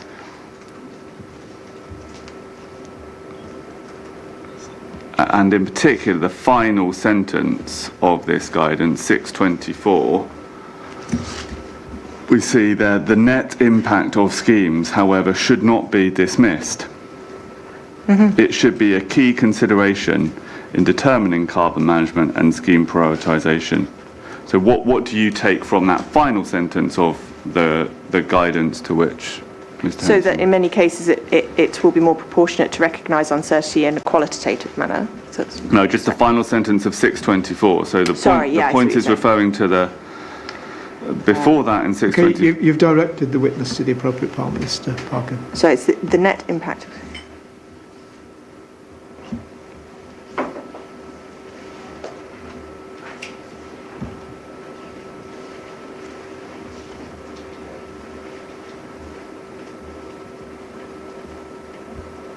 Sorry, I just need a moment to just read this paragraph. Yes, just read the paragraph, Professor Hurst. Yes, so they're saying that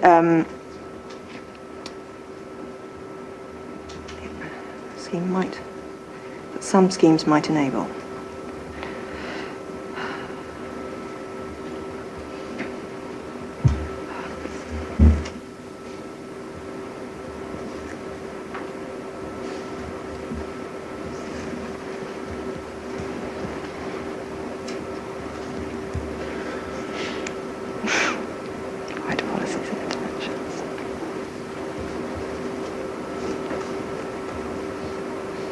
So I think this relates to the link to the wider fit here.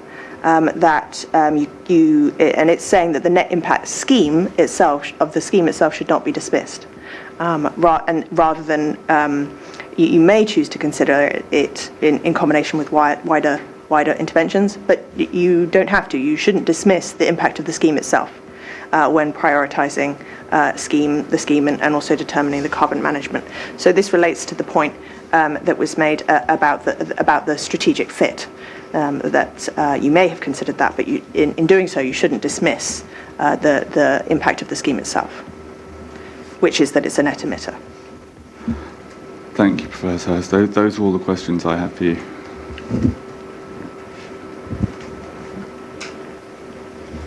Thank you, Mr. Parker. Professor Hurst. Thank you.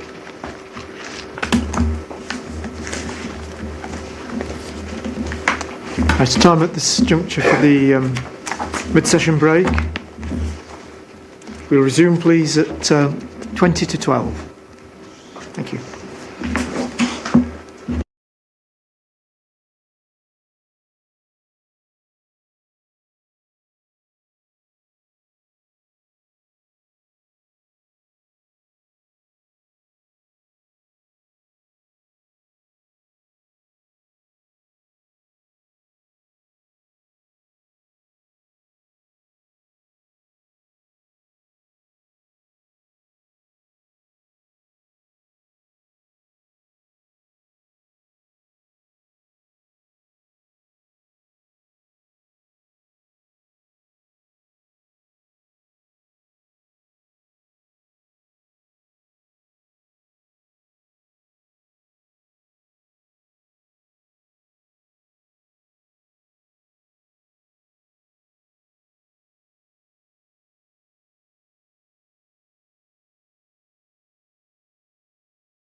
He's here.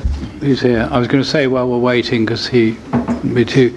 Can I just report? Apparently, the live stream has been slightly intermittent at points, and Right. can I reassure anybody who is watching now or is intending to later Yes. that the uninterrupted version, I'm told, will be available on YouTube. So anybody who wishes to Yes. see every part of the proceedings will be able to do so. Thanks, Mr. Cameron. I think that's been the case once or twice before as well. That Yes. there's been concern about it appearing to have dropped out, but you can watch it later on Yes. and catch up. Yeah, thank you. Right, Mr. Parker, time to introduce, I think, your next witness. Yes, thank you. And apologies for being late to return. You're exactly right.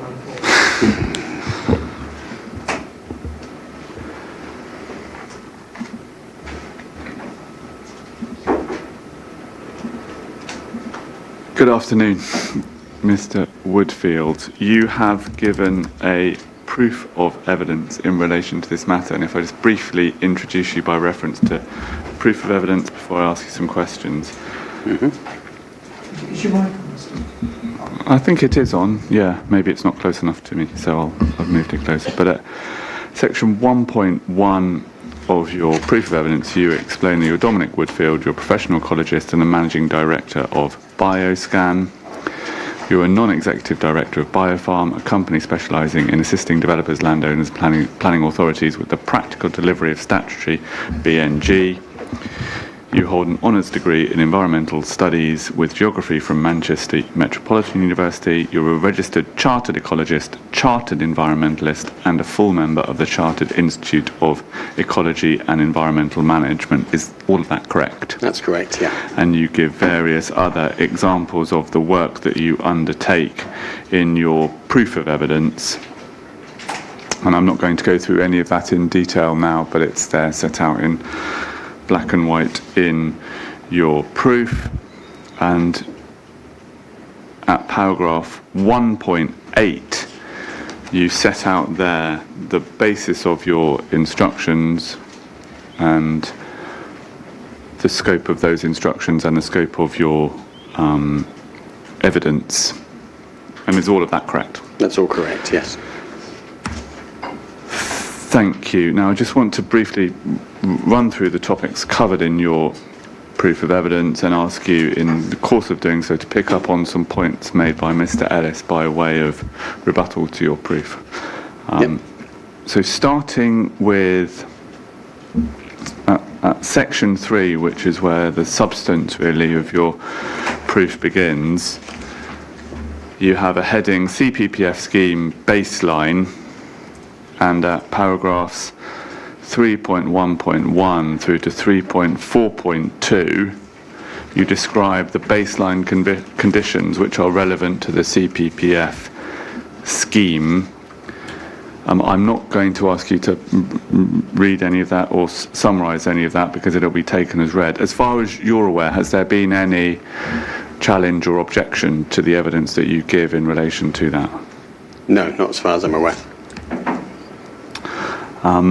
Section 4, you deal with habitat losses arising from the CPPF scheme, and at paragraph 4.2.1 you refer to figures which are appended to your proof of evidence, and I'd just like you, please, if we can just turn to those figures just for completeness, if you can just explain the basis for those figures to the inspectors. I know they are working from paper copies, so it may be that we need to refer to the particular figures themselves as well as the PDF. I can give the PDF pages, perhaps. Yes, I was aware the inspectors were working from paper copies, so I made sure I had a paper copy as well. Hopefully that would assist. So if we start with DW1, which is on PDF 65.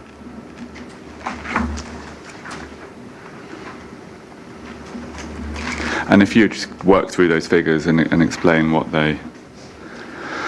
Okay, so what we set out to do was to document the baseline habitat conditions, habitat classifications and conditions within the highways land between Madingley Mulch and the Park and Ride, which is the section that CPPF were concerned with in terms of their alternative. We undertook habitat surveys between May and July of this year. We used a UK HAB method, the standard methodology for classifying the habitats and attributing condition assessments to them for the purposes of inputting to the biodiversity net gain metric. And we wanted to do that because we set out to use the biodiversity net gain metric as a quantitative comparator between the ecological impact of the CPPF alternative and the GCP scheme. So that was why we chose that approach and why we came up with a quantitative baseline figure. So that deals with figures D1, DW1 and DW2. Figures DW3 and DW4 are the same figures with imposed upon them the scheme as ultimately arrived at and as shown in the civilistics drawings attached to Mr. Johnston's proof. And obviously, once you're into the QGIS program, you can calculate the areas of the various habitats that are therefore impacted by the delivery of the scheme, and you come up with a cumulative and numerative figure for impact from the scheme. We deliberately restricted ourselves to just the carriageway at this stage, because that was the fairest way of coming up with a direct comparator with the GCP scheme, because the GCP scheme is far more advanced in terms of design of engineering requirements, batter slopes, drainage basins, etc. And we were cognizant from the outset that that was a second stage of a alternative design that we, being effectively not being a proponent for seeking planning permission, but effectively just exploring alternatives. That was not really our role to get into that, but we just wanted to make sure that we were effecting a fair comparison. So DW... Sorry, Mr. When you said just the carriageway, do you mean just literally... The extended carriageway. So the carriageway post... What are you including in the carriage? So in terms of the C2C scheme, there's obviously a carriageway to carry carriageway, busway, and the shared and there's use an emergency cycleway. access. Yeah. Right. Yeah. So, Yeah. And again, just so I understand you correctly, but what you're saying is you've considered that, but not the implications of land embankments, cuttings. Exactly. We had those in mind, and certainly when... So this was an iterative process, and... It's okay, I just wanted to understand it based on that, so thanks for clarifying that. Okay, so that's DW3 and DW4, and DW5 and DW6 effectively show the same thing, but in a slightly easier to read manner, because they focus on what's retained and what's lost. And you can readily appreciate from that you've got existing carriageway, existing hard surface effectively, so no realistic change from a nature conservation perspective. That's shown as retained because there's no change, but then you've got these slivers either side of it of yellow coloured habitat loss, which is where habitat has been encroached upon due to the expansion of the curb to curb part of the scheme. So just to reconfirm, that's carriageway, busway and shared use foot cycle path. Also shown on there are the trees that we have accepted would probably not be able to be retained with that scheme. And in coming to the conclusion about tree impacts and tree loss, we were certainly cognizant, or I was certainly cognizant on site, of the need for engineering works, which are yet to be specified. So we took a very realistic approach to determining where there was likely to be encroachment into root protection zones, where trees were currently sited so close to the carriageway that they probably wouldn't be able to be retained. And we took I would actually say, a rather pessimistic view, because as you will know, and I suspect you heard from Mr. Alder, there are mechanisms for allowing tree retention even when the root zone is impacted upon. So as you'll see there on the DW5 and DW6, we've also indicated where trees are, where they've been retained, and where they are assumed as likely to be lost.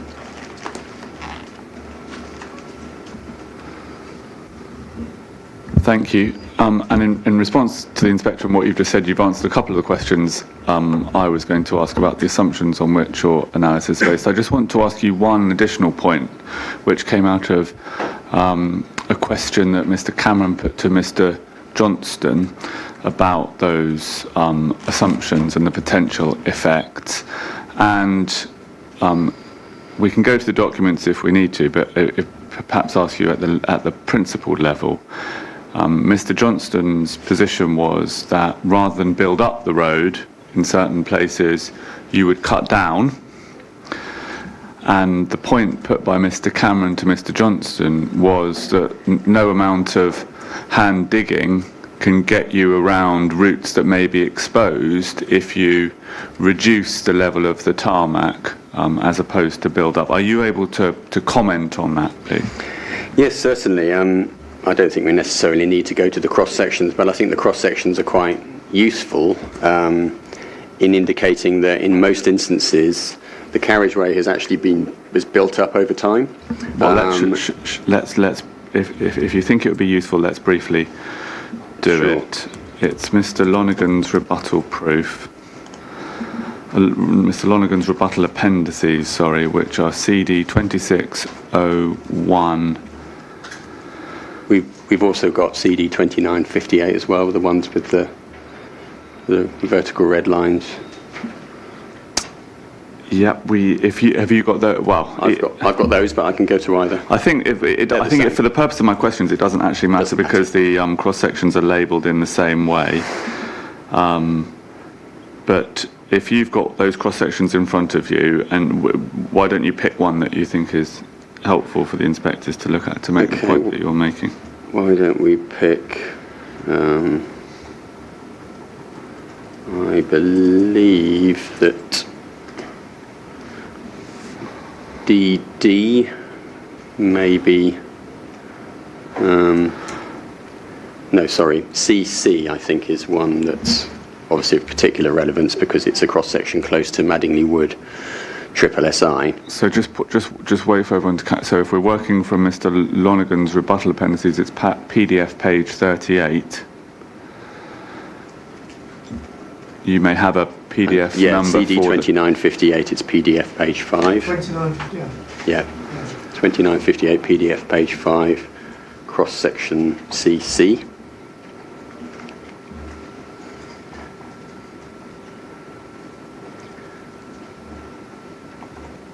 So this illustrates the point about the cross-sections, Mr. Lonergan's cross-sections, rather suggesting that there would be a need for significant made ground raising to accommodate the carriageway. And I think I had discussions with Mr. Johnston and Mr. Lee about whether it might actually be more sensitive and more appropriate in that situation to cut rather than fill.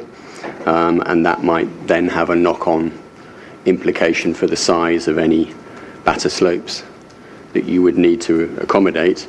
But that cross-section also shows, at the right-hand side of it, that in most instances the trees that are adjoining Madingley Road are on lower ground.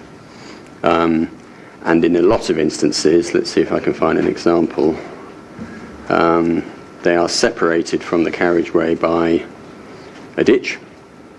So cross-section AA on the previous page shows an existing ditch. And obviously in circumstances such as that, the tree that's shown indicatively there, the root system of that tree will have already had to accommodate and deal with the intervening ditch. So cut on the roadside of that ditch is unlikely to encounter significant root mass. And the same applies to the cross-section I started with, CC, where you've got the tree at a significantly lower elevation.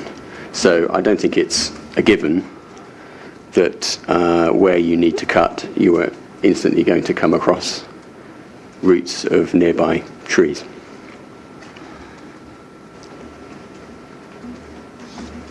Thank you. Then in terms of the effects themselves, we're back in the main body of your proof, page 21, section 4.3. And in the paragraphs that follow, again, we'll take... Paper page 17, is that? Paper page 17, yeah, section 4.3, effect on Madeline Wood, triple SI. Again, take those paragraphs as read.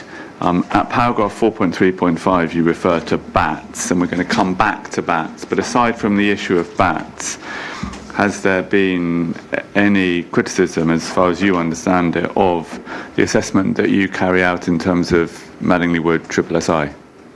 No, not as far as I'm aware. No.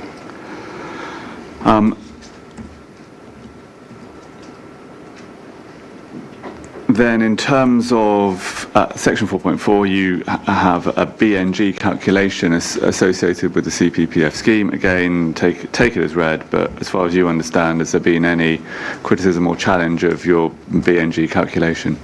No. Then section 5, habitat losses arising from the GCP scheme.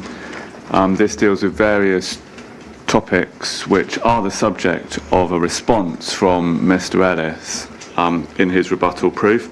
So I just want to give you the opportunity to comment on each of those points. So the first point that you raise at 5.2 relates to impacts of the GCP scheme on Coton Orchard, Country Wildlife Site, and other non-statutory sites. And if you please take up the rebuttal proof of Mr. Ellis.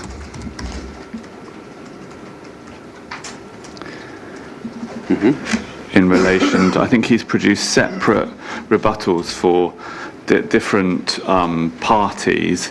So it's CD 2601 13.5 is the reference. Rebuttal in relation to CPPF. You've just wait for me to find that document.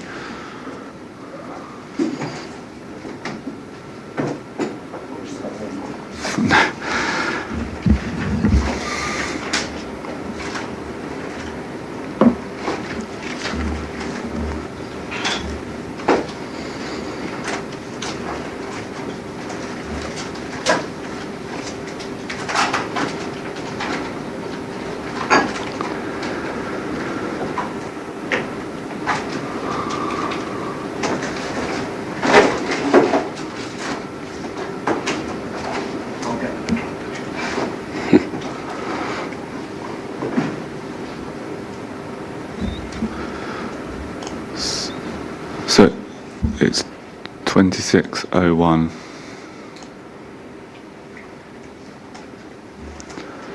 $13.5.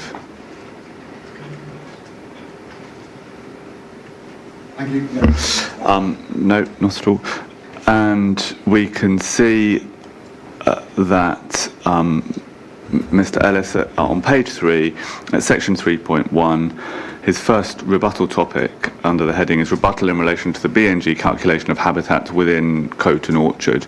Now, I think the most efficient way is if you could just summarise the issue between you, and if you could provide your response to what Mr. Ellis says in his rebuttal proof in relation to the habitat designation within Coton Orchard. Sure.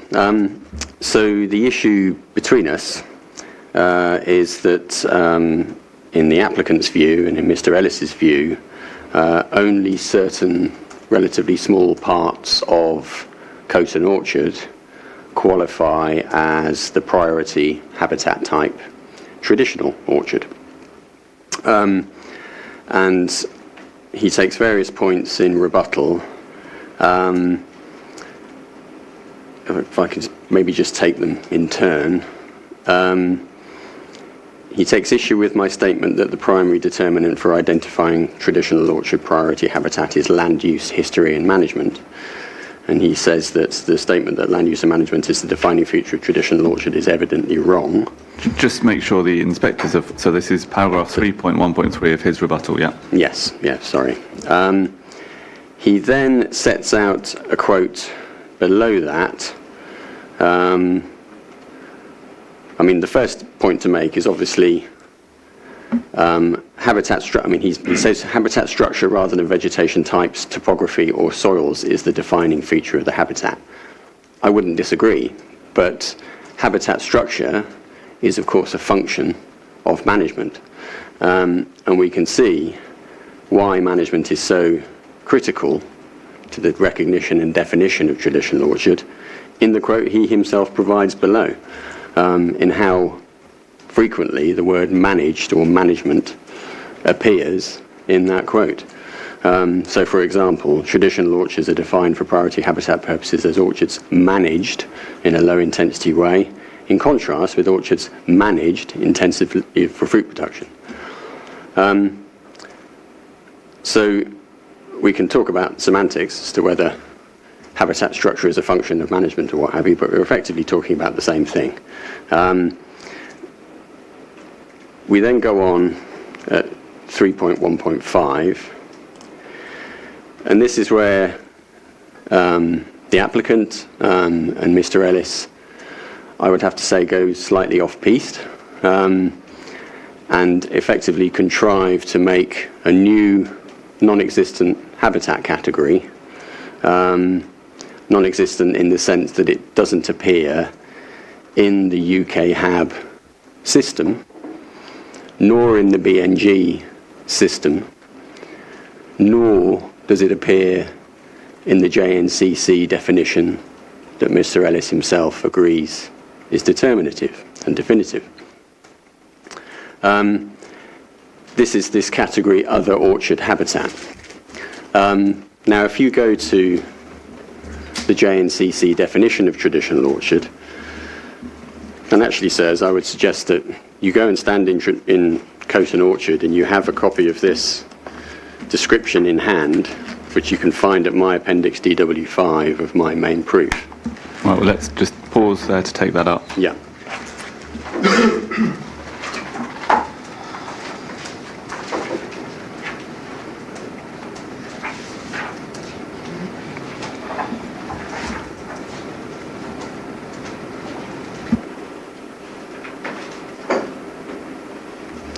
So this is the JNCC UK Biodiversity Habitat Action Plan Priority Habitat Description.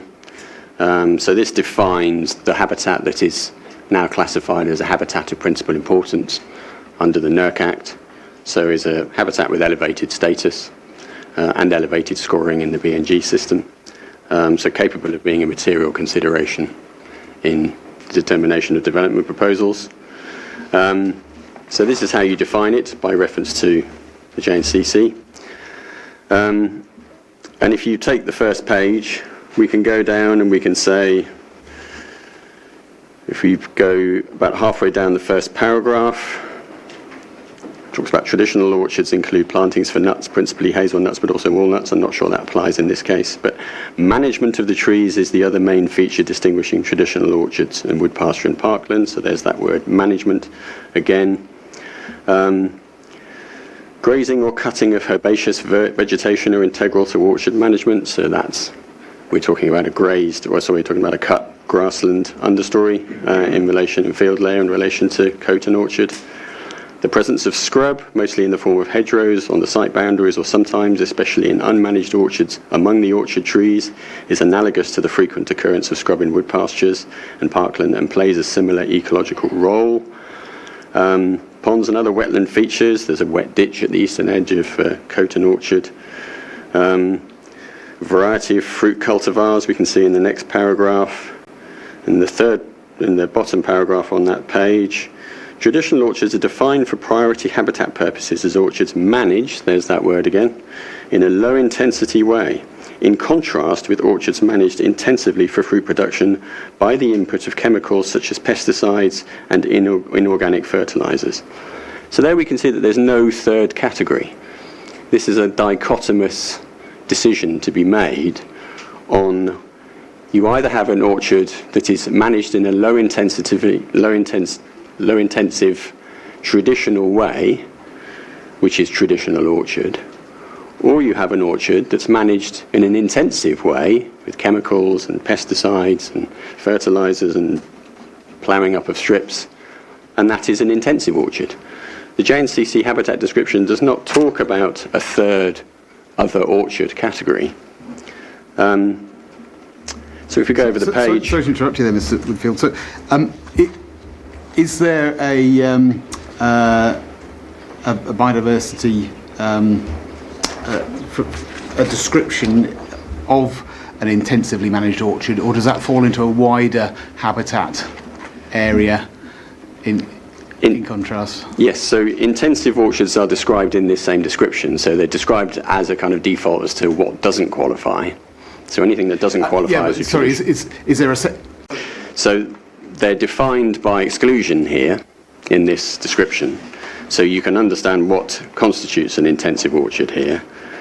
And I give an example of it in my appendix DW6 in terms of a photograph, which it might be useful to have a quick look at now.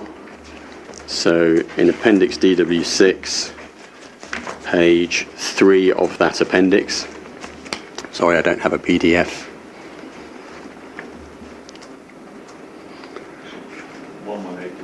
118 to the PDF. So on that page are 2 photos. The bottom one is of Coton Orchard, and the top one is of a typical intensive orchard. So you can see densely spaced, dwarf variety trees in intensive rows stretching off into the horizon there, herbicided strips underneath them, vigorously pruned in order to keep everything manageable and low, and improved grassland in between the two, which is probably maintained by fertilizer as well. So there's quite a stark contrast between the above image and the below image. And going back to Mr. Ellis's rebuttal, where he says at 3.1.5, Mr. Woodfield appears to be of the opinion that any orchard that is not managed intensively must be traditional orchard, but this is demonstrably incorrect. He doesn't choose to demonstrate why it's incorrect, and by reference to the traditional orchard description, it only gives a dichotomous option. It's either traditional orchard or it's intensive orchard. There is no third category. That seems to have been conjured up by WSP and supported by Mr. Ellis as a way of effectively giving Coton Orchard a lower value and a lower score than any reasonable reading of this priority habitat description would give it. So I don't agree that I've misconstrued the criteria. I think the whole of Coton Orchard, with some exceptions which I refer to in my evidence, so areas where the fruit trees have gone, clearly they're not either intensive or traditional orchard anymore. Areas where the fruit trees have been grubbed out and scrub has developed, they're clearly not orchard anymore. There's a question mark over areas where neglect and lapse of management has allowed scrub to subsume the orchard trees, but they're all still there. We can have a conversation about that, but for most of the site, it is pretty clear that it falls squarely within the priority habitat definition. And that has a significant implication, because what WSP have chosen to do when it comes to scoring this habitat in terms of their biodiversity net gain inputs is they found that when you go to the biodiversity net gain metric, there is no other orchard category. So what they've done is they've said, well, we'll call it grassland instead, despite the presence of orchard trees. So that's one level of error. The second level of error, and the one that has a much more profound impact on the biodiversity net gain score, is to completely disregard the trees, which makes no sense from any kind of logical perspective, but has a very, very profound effect on the biodiversity net gain score that WSP have attributed to the GCP scheme. So, would you like me to just... Well, let's come back. Yeah. I think you deal with that in a separate section of your proof, so let's deal with specifically with your concerns about BNG. So that's... I'll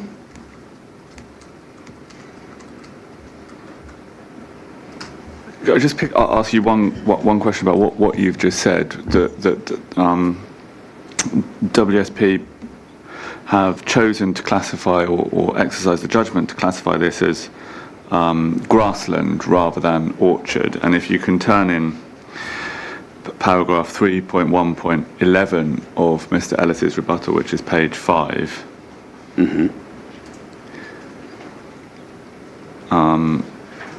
there's a photograph, an image which you also have in your proof of evidence of the order limits, satellite image of the order limits, and Mr. Ellis says areas of open grassland do not meet the definition of traditional orchard, and essentially says this isn't orchard, this is grassland. Can I just ask you to comment on that in a little bit more detail, please? Yes, so the region, this is my image taken from my appendix DW6, of course.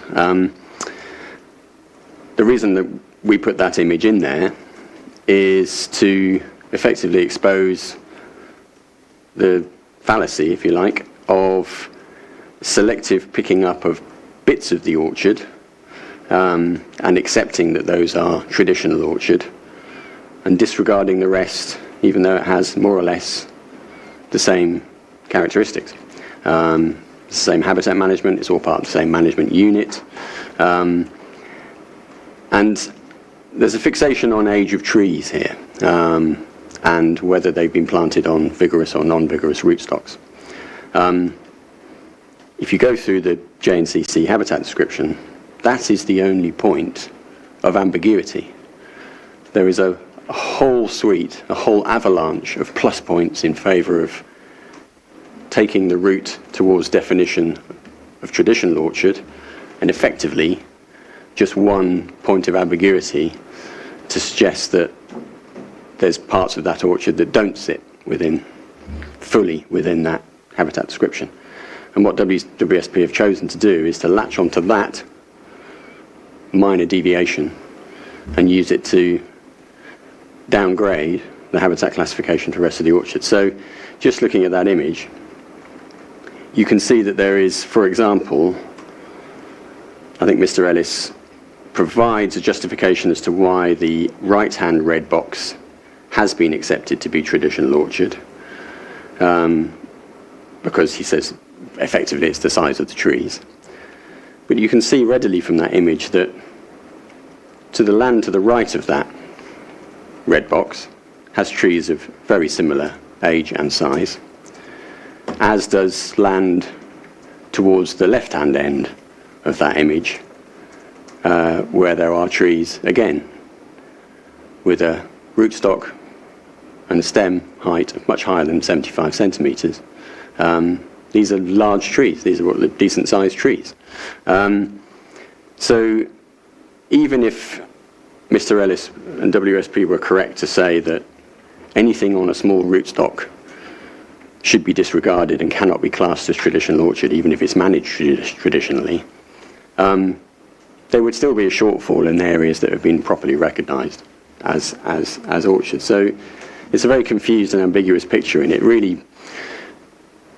just smacks of a situation where every effort has been made to try and downgrade the value of this habitat. And I think it chimes with the position that WSP have taken on the veteran trees, which is to deny that they're veteran in the first instance and then gradually come round to the idea that they might be.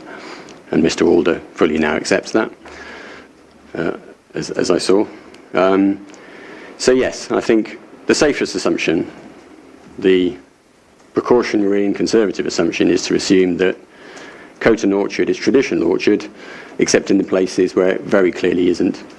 So the very central strip you can see in that image, where there are no trees at all, can happily be excluded from traditional orchard. But pretty much everything else you can see in there, other than perhaps a couple of pockets of open grassland, should be and the hedgerows should be classified as traditional orchard. Thank you. Next topic then, in your proof as responded to by Mr. Ellis, relates to 3 non-statutory designated sites that you refer to. And this is PDF page 7, is it? Yeah, paragraph 5.2.7 of your proof. Oh, yeah. And section 3.2 on page 7 of Mr. Ellis's rebuttal. Same exercise. Can you just summarise for inspectors what is, as it were, the issue between you, and then give your view by way of response to what Mr. Ellis has said? Okay, so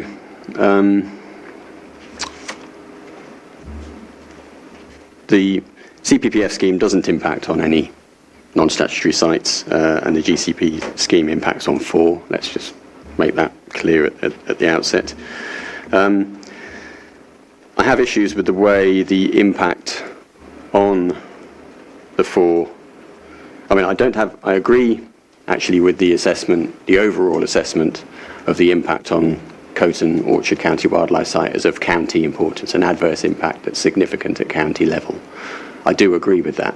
But in respect of the other 3 non-statutory sites, they are effectively disregarded as having as being subject to no significant impact.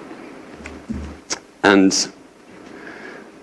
that is despite them all, to a greater or lesser extent, being at risk of substantial land take from them for development. And that's the point I make in my ES, is that in my proof of evidence, is that you wouldn't regard a 5% or a 17% loss of a triple SI as non-significant. So why does it suddenly become non-significant in relation to a non-statutory site? And this all ultimately seems to hinge around a word that's actually missing from most of Mr. Ellis's evidence and from the environmental statement, is the distinction between potential impacts and residual impacts after mitigation and compensation. There does seem to be a tendency to confound the two in the environmental statement for the scheme, and to talk about impacts, for example, on these non-statutory sites as not significant, which can convey the view that that means that they're not going to be subject to any risk of significant impact, when in fact they are going to be subject to significant impacts. It's just that the applicant has satisfied itself that with mitigation, and actually more accurately with compensation, it can arrive at a position of saying that the overall residual impact is not significant. So I think there's an EIA methodological and terminological problem there, syntax problem. I would go a little bit further in respect of the Coton Path Hedgerow County Wildlife Site. Now that's subject to a loss of a little under 5% of its extent. And the way, or the evidence upon which the environmental statement seems to reach a conclusion that that does not constitute a significant effect is because they did not find any rare or scarce species there. Now, Coton Path Hedgerow County Wildlife Site is designated for the basis, amongst other things, for the presence of 2 nationally scarce species. And I don't know if anybody else has managed to, but I've certainly not found anywhere in any of the evidence or any of the documents before this inquiry, in the environmental statement, anywhere else, where those species are named, where it is said that they have been actively looked for in assessing the impacts on that county wildlife site, whether they're present, whether they're absent, are they present in the affected section? If they are they going to be mitigation or compensation measures to deal with the impact upon them? None of that is anywhere in the environmental statement. Those two species, which are effectively the fundamental reason why that site is designated, are left completely out of account. So again, I challenge the basis upon which the applicant has arrived at a no significant effect conclusion in relation to Coton Path hedgerow.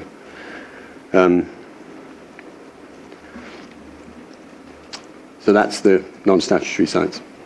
Thank you. Then the final topic, which I think may relate to what you've just said, relates to the... Sorry, Mr. Sorry. Mr. Woodford, you said that's the...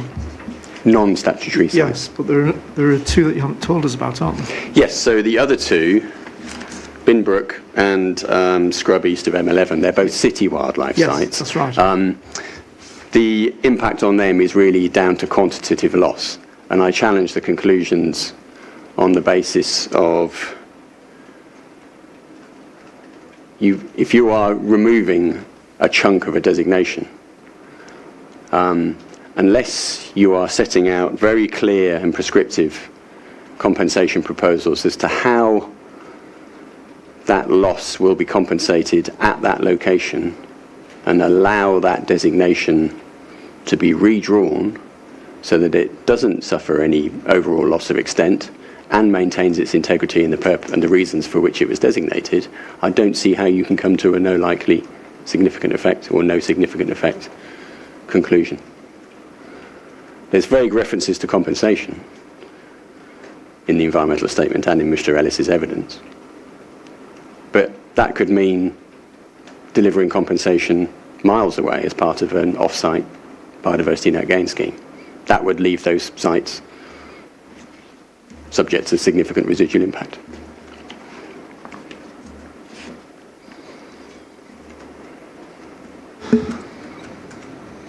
Thank you. And then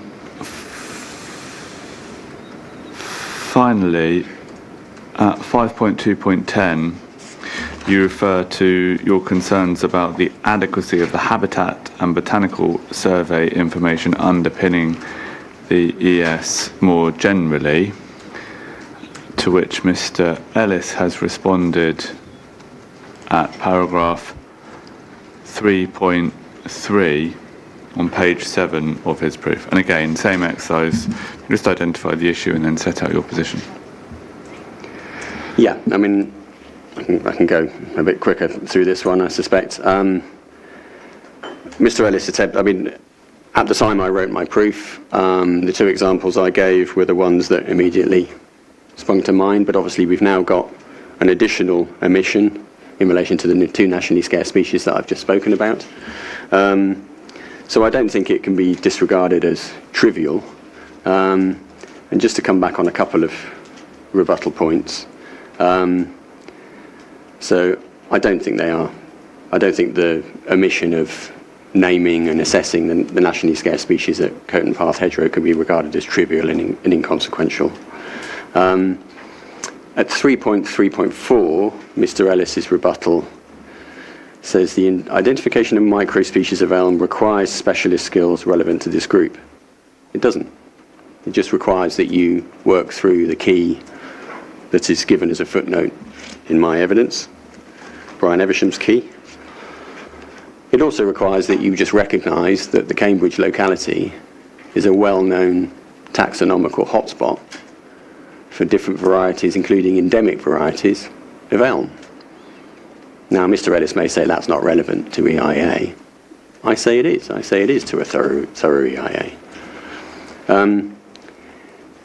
He tries to make good on that point by saying these varieties of elm are predominantly not listed on the Botanical Society of Britain and Ireland Atlas. Well, A, that's not a definitive conclusion as to whether they're of value or not, but in any event, if one goes to the BSBI Atlas and looks at the Ulmus minor aggregate, there's a long description adjacent to it where it effectively says, it talks about it being an aggregate group of species and microspecies, and the only reason it has not mapped them separately, it is just too difficult to do that because their distributions are blurred and there are some challenges to identification. So, for example, it says Ulmus procera remains the most widespread species within the aggregate. So it's not, BSBI is not saying these microspecies and these varieties don't matter. It's saying, just simply saying, we can't actually accurately map them at national scale.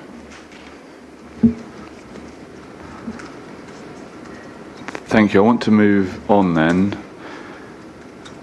Section 4 of your proof of evidence deals with an assessment of the CPPF alternative scheme.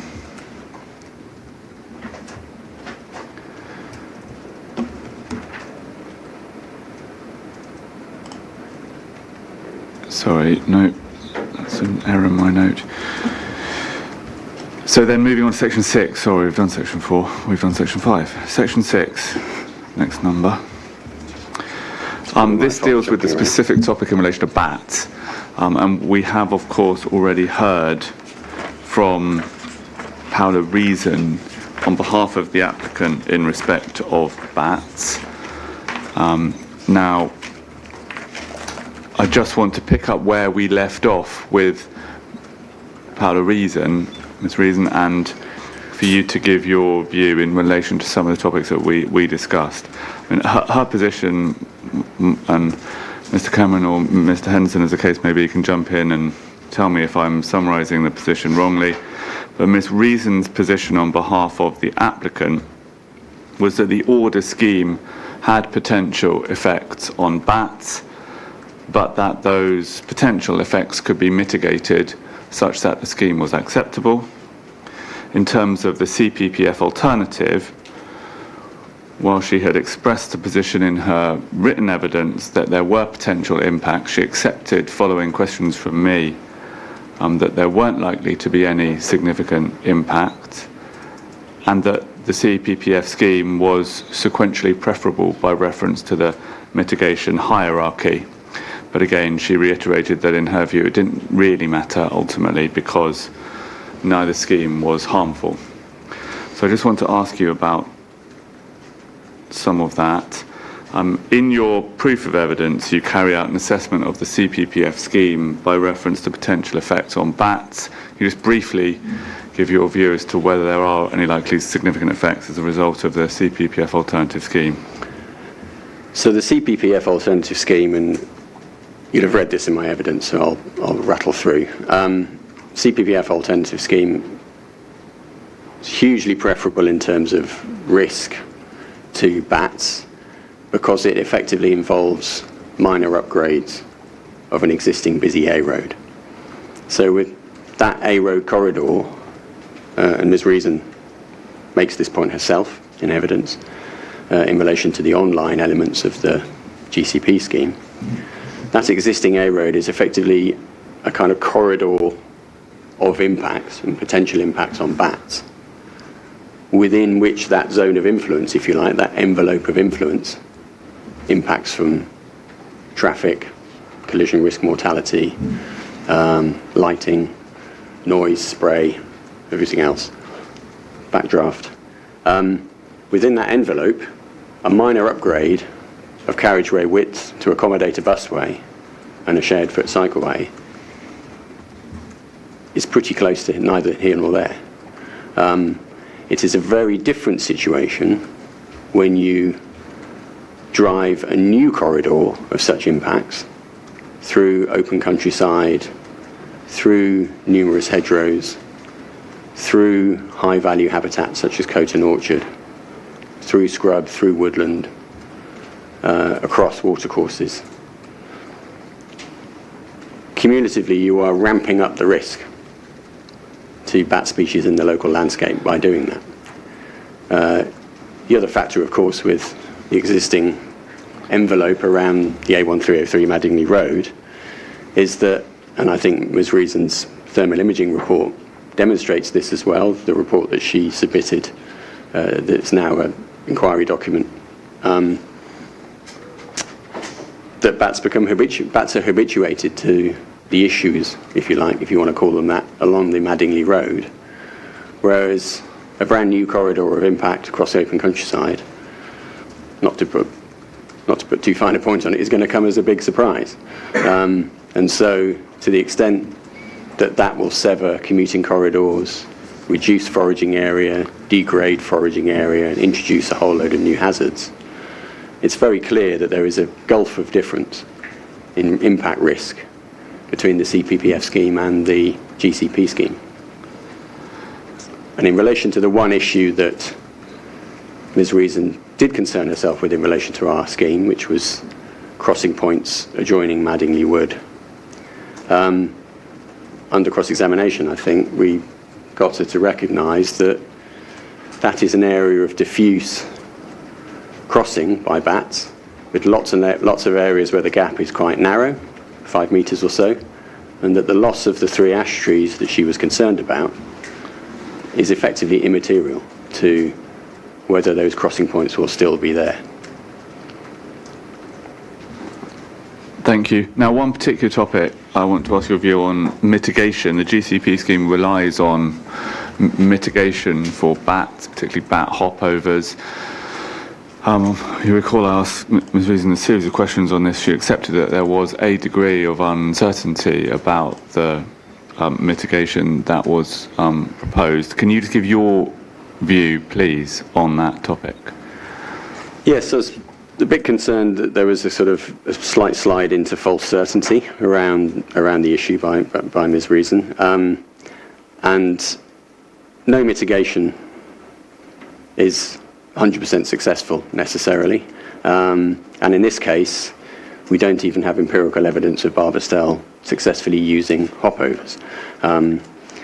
We tried to go to the link and we weren't able to in Ms. Reason's cross-examination, but that document's now in the inquiry, and it effectively validates the point that there is no documented use of hopovers by Barbastells. There is an assumption based on their behavioural characteristics and their flight characteristics that they should work, but that's not quite the same as they do work.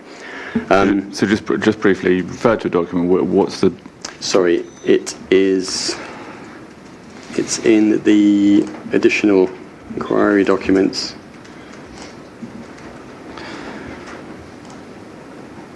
It's the roads review.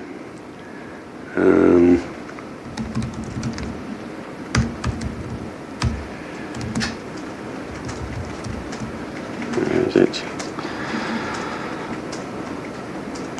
Here goes, CD 2933. Guidelines for bat mitigation on roads. And actually, I think we should go to that document because there are elements in that document that Ms. Reason didn't choose to elaborate upon, which I think are relevant here. So just so we're all clear, this is a document which Ms. Reason referred to. What significance did she attach to it, in your understanding, or what is the relevance of this document?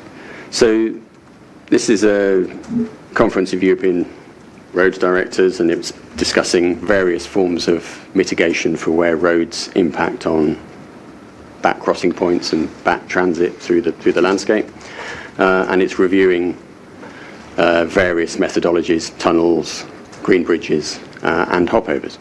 And it's hopovers that Ms. Reason and WSP have decided are proportionate in this case. Just a quick point on that would be that actually one reason I suspect that hopovers have been selected is that they're the only thing that will retrospectively fit into the order limits. And in fact, that point I think is made in one of the technical notes appended to Ms. Reason's evidence. I can take there if needed. That there's only space to put hopovers in, embanked hopovers in a couple of locations. So again, it's an illustration that the mitigation hierarchy hasn't perhaps been applied with the rigour that might be expected. But in any event, this is Ms. Reason's reliance on this document was to effectively say, well, here is an evidence review that suggests hopovers should work for barbastels. Not that they do work, but that they should work. And I think it's relevant to go to page 19 of that document, because there are elements that she didn't choose to say or expand upon. So that's PDF page 23, paper page 19 of that document, top of the page.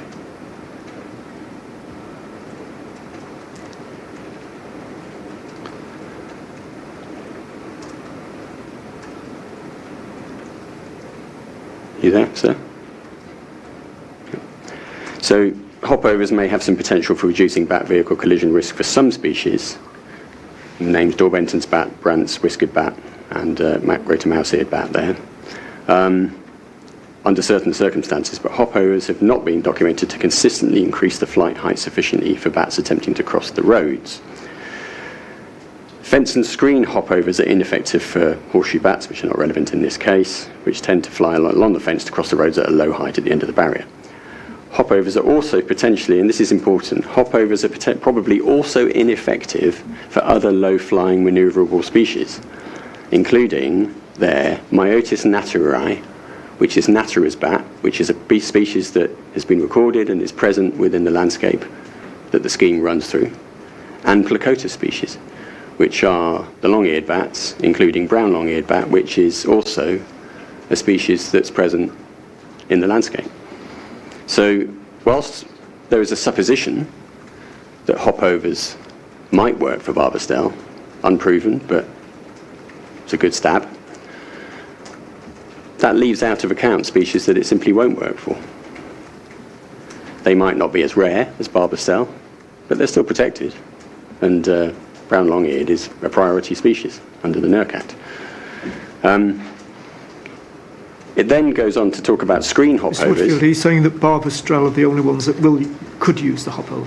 Well, I think the hopovers have been designed with barbastel in mind. Yes. But that leaves out of account a whole range of other bat species.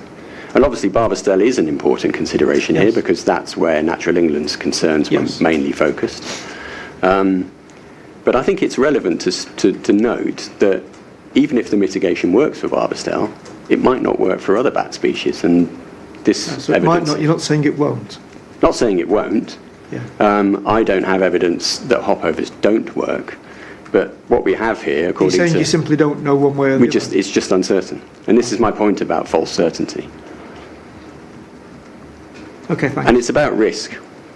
And that's effectively fundamentally the point about the mitigation hierarchy and about why I think the CPPF scheme is preferable. These risks simply don't arise with the CPPF scheme, whereas they do arise with the GCP scheme. They require mitigation to try and make them acceptable in EIA terms. They require mitigation to make them acceptable to Natural England and in habitats regulations terms.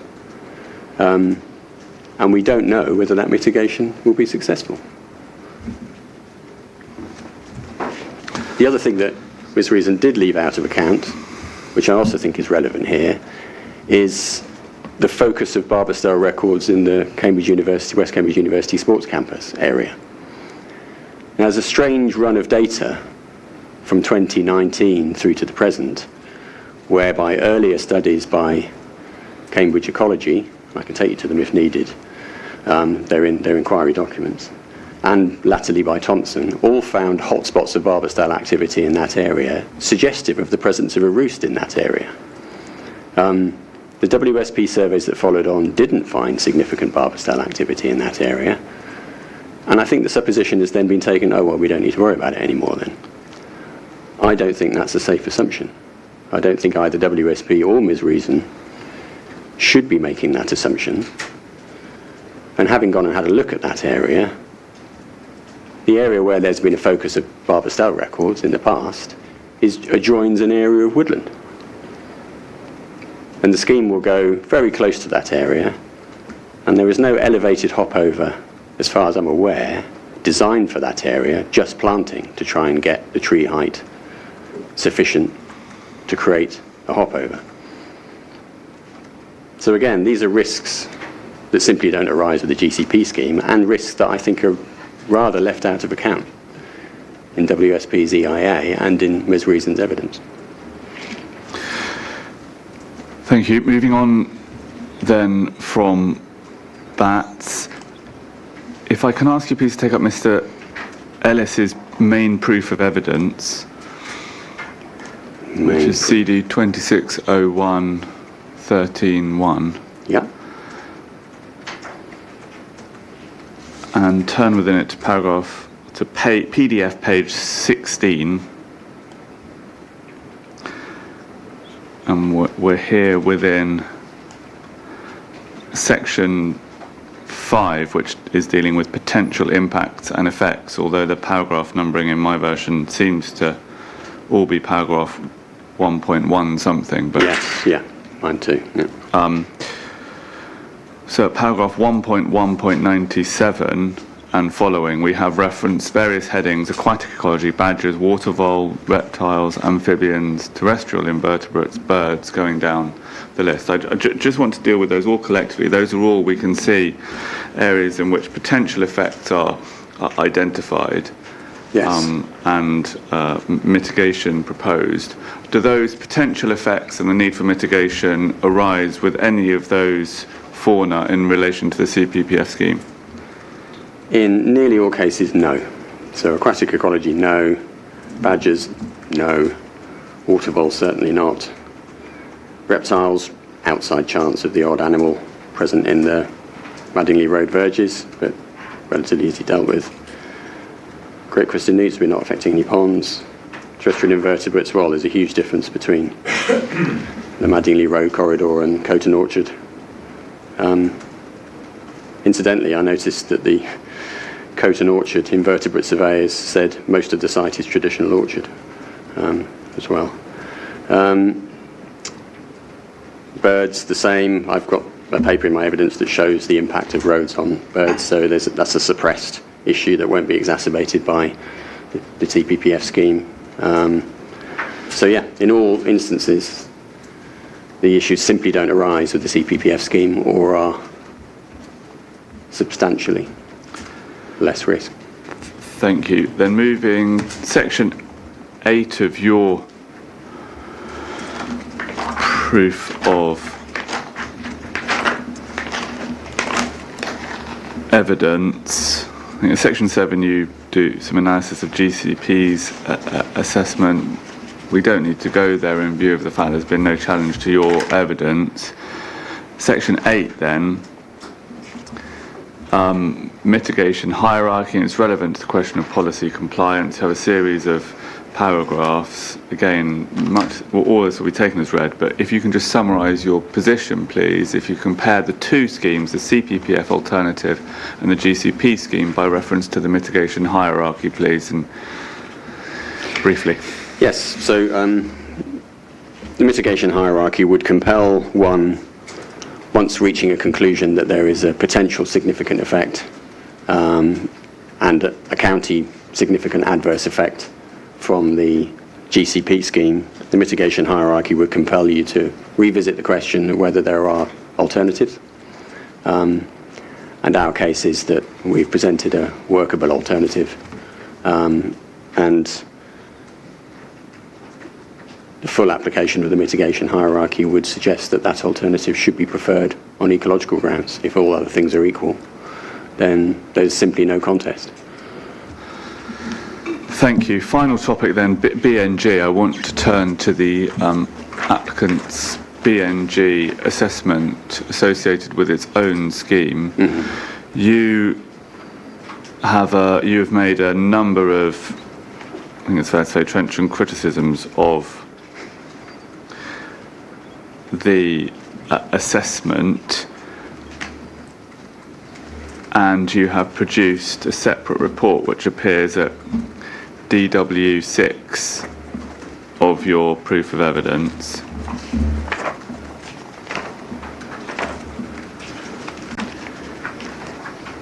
That's correct. Which is page 116 of the PDF.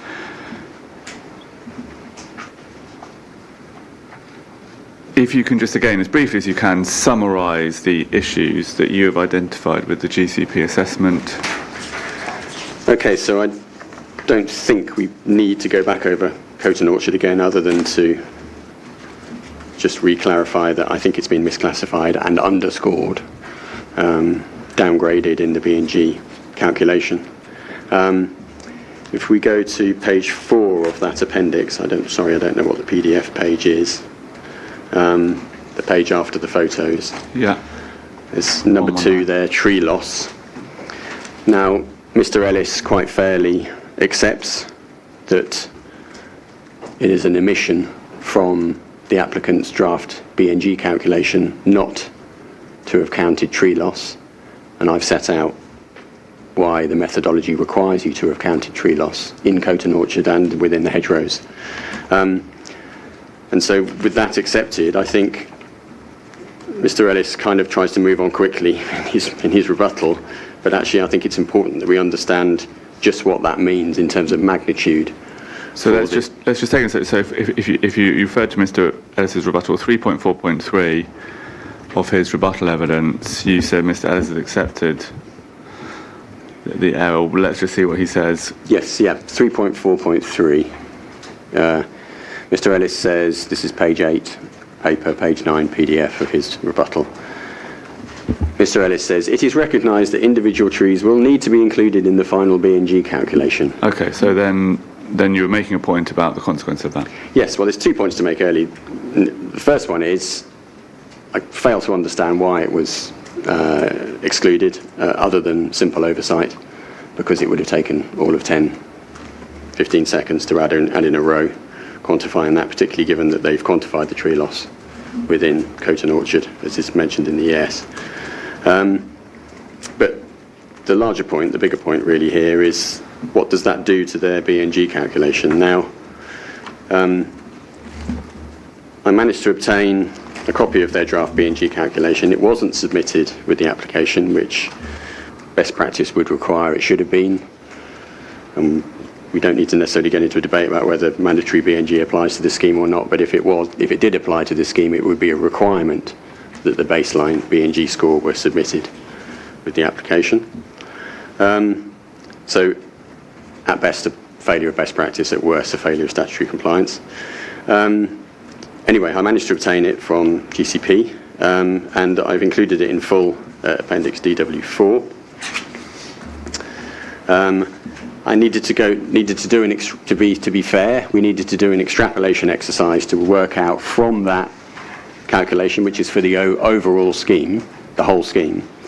We needed to extrapolate which bits were relevant to the bit from St Neots Road east of Hardwick to Grange Road, because that's the bit that we're concerned with, because that's what the CPPF alternative is concerned with. The result of that extrapolation exercise is my Appendix DW7, and we can see, if we go to that, on the headline results page, the first page of Appendix DW7, that the performance of that part of the GCP scheme is that it will result in a net loss. This is including mitigation and compensation, but not off-site compensation at this stage, because they haven't particularised that. So the scheme as it stands, that section of it, results in a minus 13.33% loss. So a net loss of biodiversity. Measured in units, it's minus 20 habitat units. There's a loss of hedgerows as well, but we didn't go as far as to doing a comparative exercise with those, which is why you've got some zeros there, but you can see them at the top. So bear in mind that total net unit change figure under final results about just over halfway down the page. Minus 20.06 habitat units is the result of the GCP scheme as per the draft B&G calculation. If you go now to Appendix DW8 in the equivalent first page, again showing headline results, if you add in the tree loss, which Mr. Ellis accepts should be included, and I say should have been included, that figure more than doubles to minus 48.34 habitat units. Now, Mr. Ellis and WSP may think that this is trivial and it can all be sorted out later because it's a draft scheme, but this has genuine implications for assessing this scheme, because if that deficit needs to be found off-site, that's quite a lot of habitat units. And as a B&G practitioner working within the commercial sector now on delivery of off-site biodiversity net gain, you're talking at least £25,000 per unit if you had to go to the commercial sector. Now, that's quite a significant additional sum to add on to the cost of the scheme. And it's not all of the corrections that need to be made. So if you correct for the orchard, my appendix DW9 shows that the figure gets worse, that unit log figure gets worse, and there are other things that still need to be corrected for. So the conclusion really is that the draft B&G calculation and the figures that are actually quoted in the environmental statement and in the biodiversity net gain report are a long way from reliable and a long way from representative of the true impact of the GCP scheme. Now, WSP and Mr. Ellis say, well, that's all fine. B&G allows us to compensate for all of that off-site, and we'll deal with all of that later. But the only site that's been mentioned by the applicant is a site that's 13 to 14 kilometres away on the other side of Cambridge. So what that actually means is that you would have a net loss of habitat, net loss of biodiversity in the Coton and Madingley area, compensated elsewhere on the other side of Cambridge. Now, you may say that that's all within the parameters of what B&G allows for, but it doesn't just have implications for habitat loss. Ms. Reason set an awful lot of stall on the B&G delivery to compensate for losses of foraging habitat for barbastelle bats. And in her evidence, she says rightly that the core sustenance zone for barbastelle bats from Madingley Wood is around about 6 kilometres. So the loss of habitats would be compensated, if it's compensated at the only site that's been mentioned, Lower Valley Farm, would be compensated outside the range of the core sustenance zone of the barbastelle bats, which would mean that they would suffer a net deficit. That has not been considered by Ms. Reason, and as far as I'm aware, that's not been considered in the environmental statement, nor has it been considered, as far as I'm aware, by Natural England, and nor has it been brought to their attention.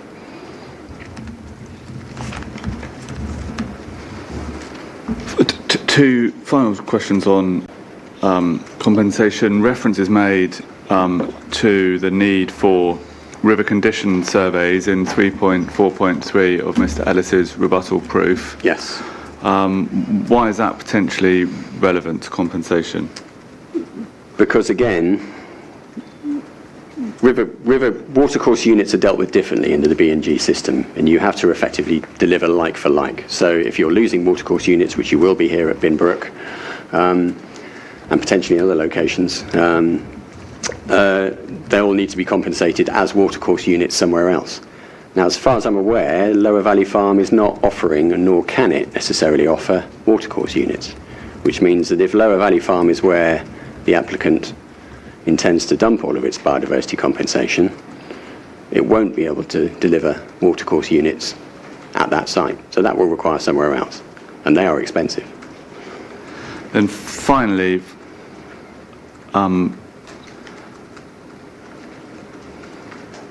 3.4.4 of Mr. Ellis's rebuttal, he records your view, this is the third sentence, that the post-development habitat condition is optimistic, predicated on the view that other natural grassland in good condition may be difficult to achieve adjacent to a busway. And then he then says that that grassland in good condition adjacent to a busway has been ambitious with the targeted habitat type and condition. What's your view on the approach taken by the applicant? There's absolutely nothing wrong with being ambitious, but there's a difference between aiming high, which is laudable, and being realistic when it comes to assessment. So by all means, aim high with your habitat compensation and your habitat creation proposals. But when it comes to assessing them in the context of overall impact and EIA, set the dials to realistic.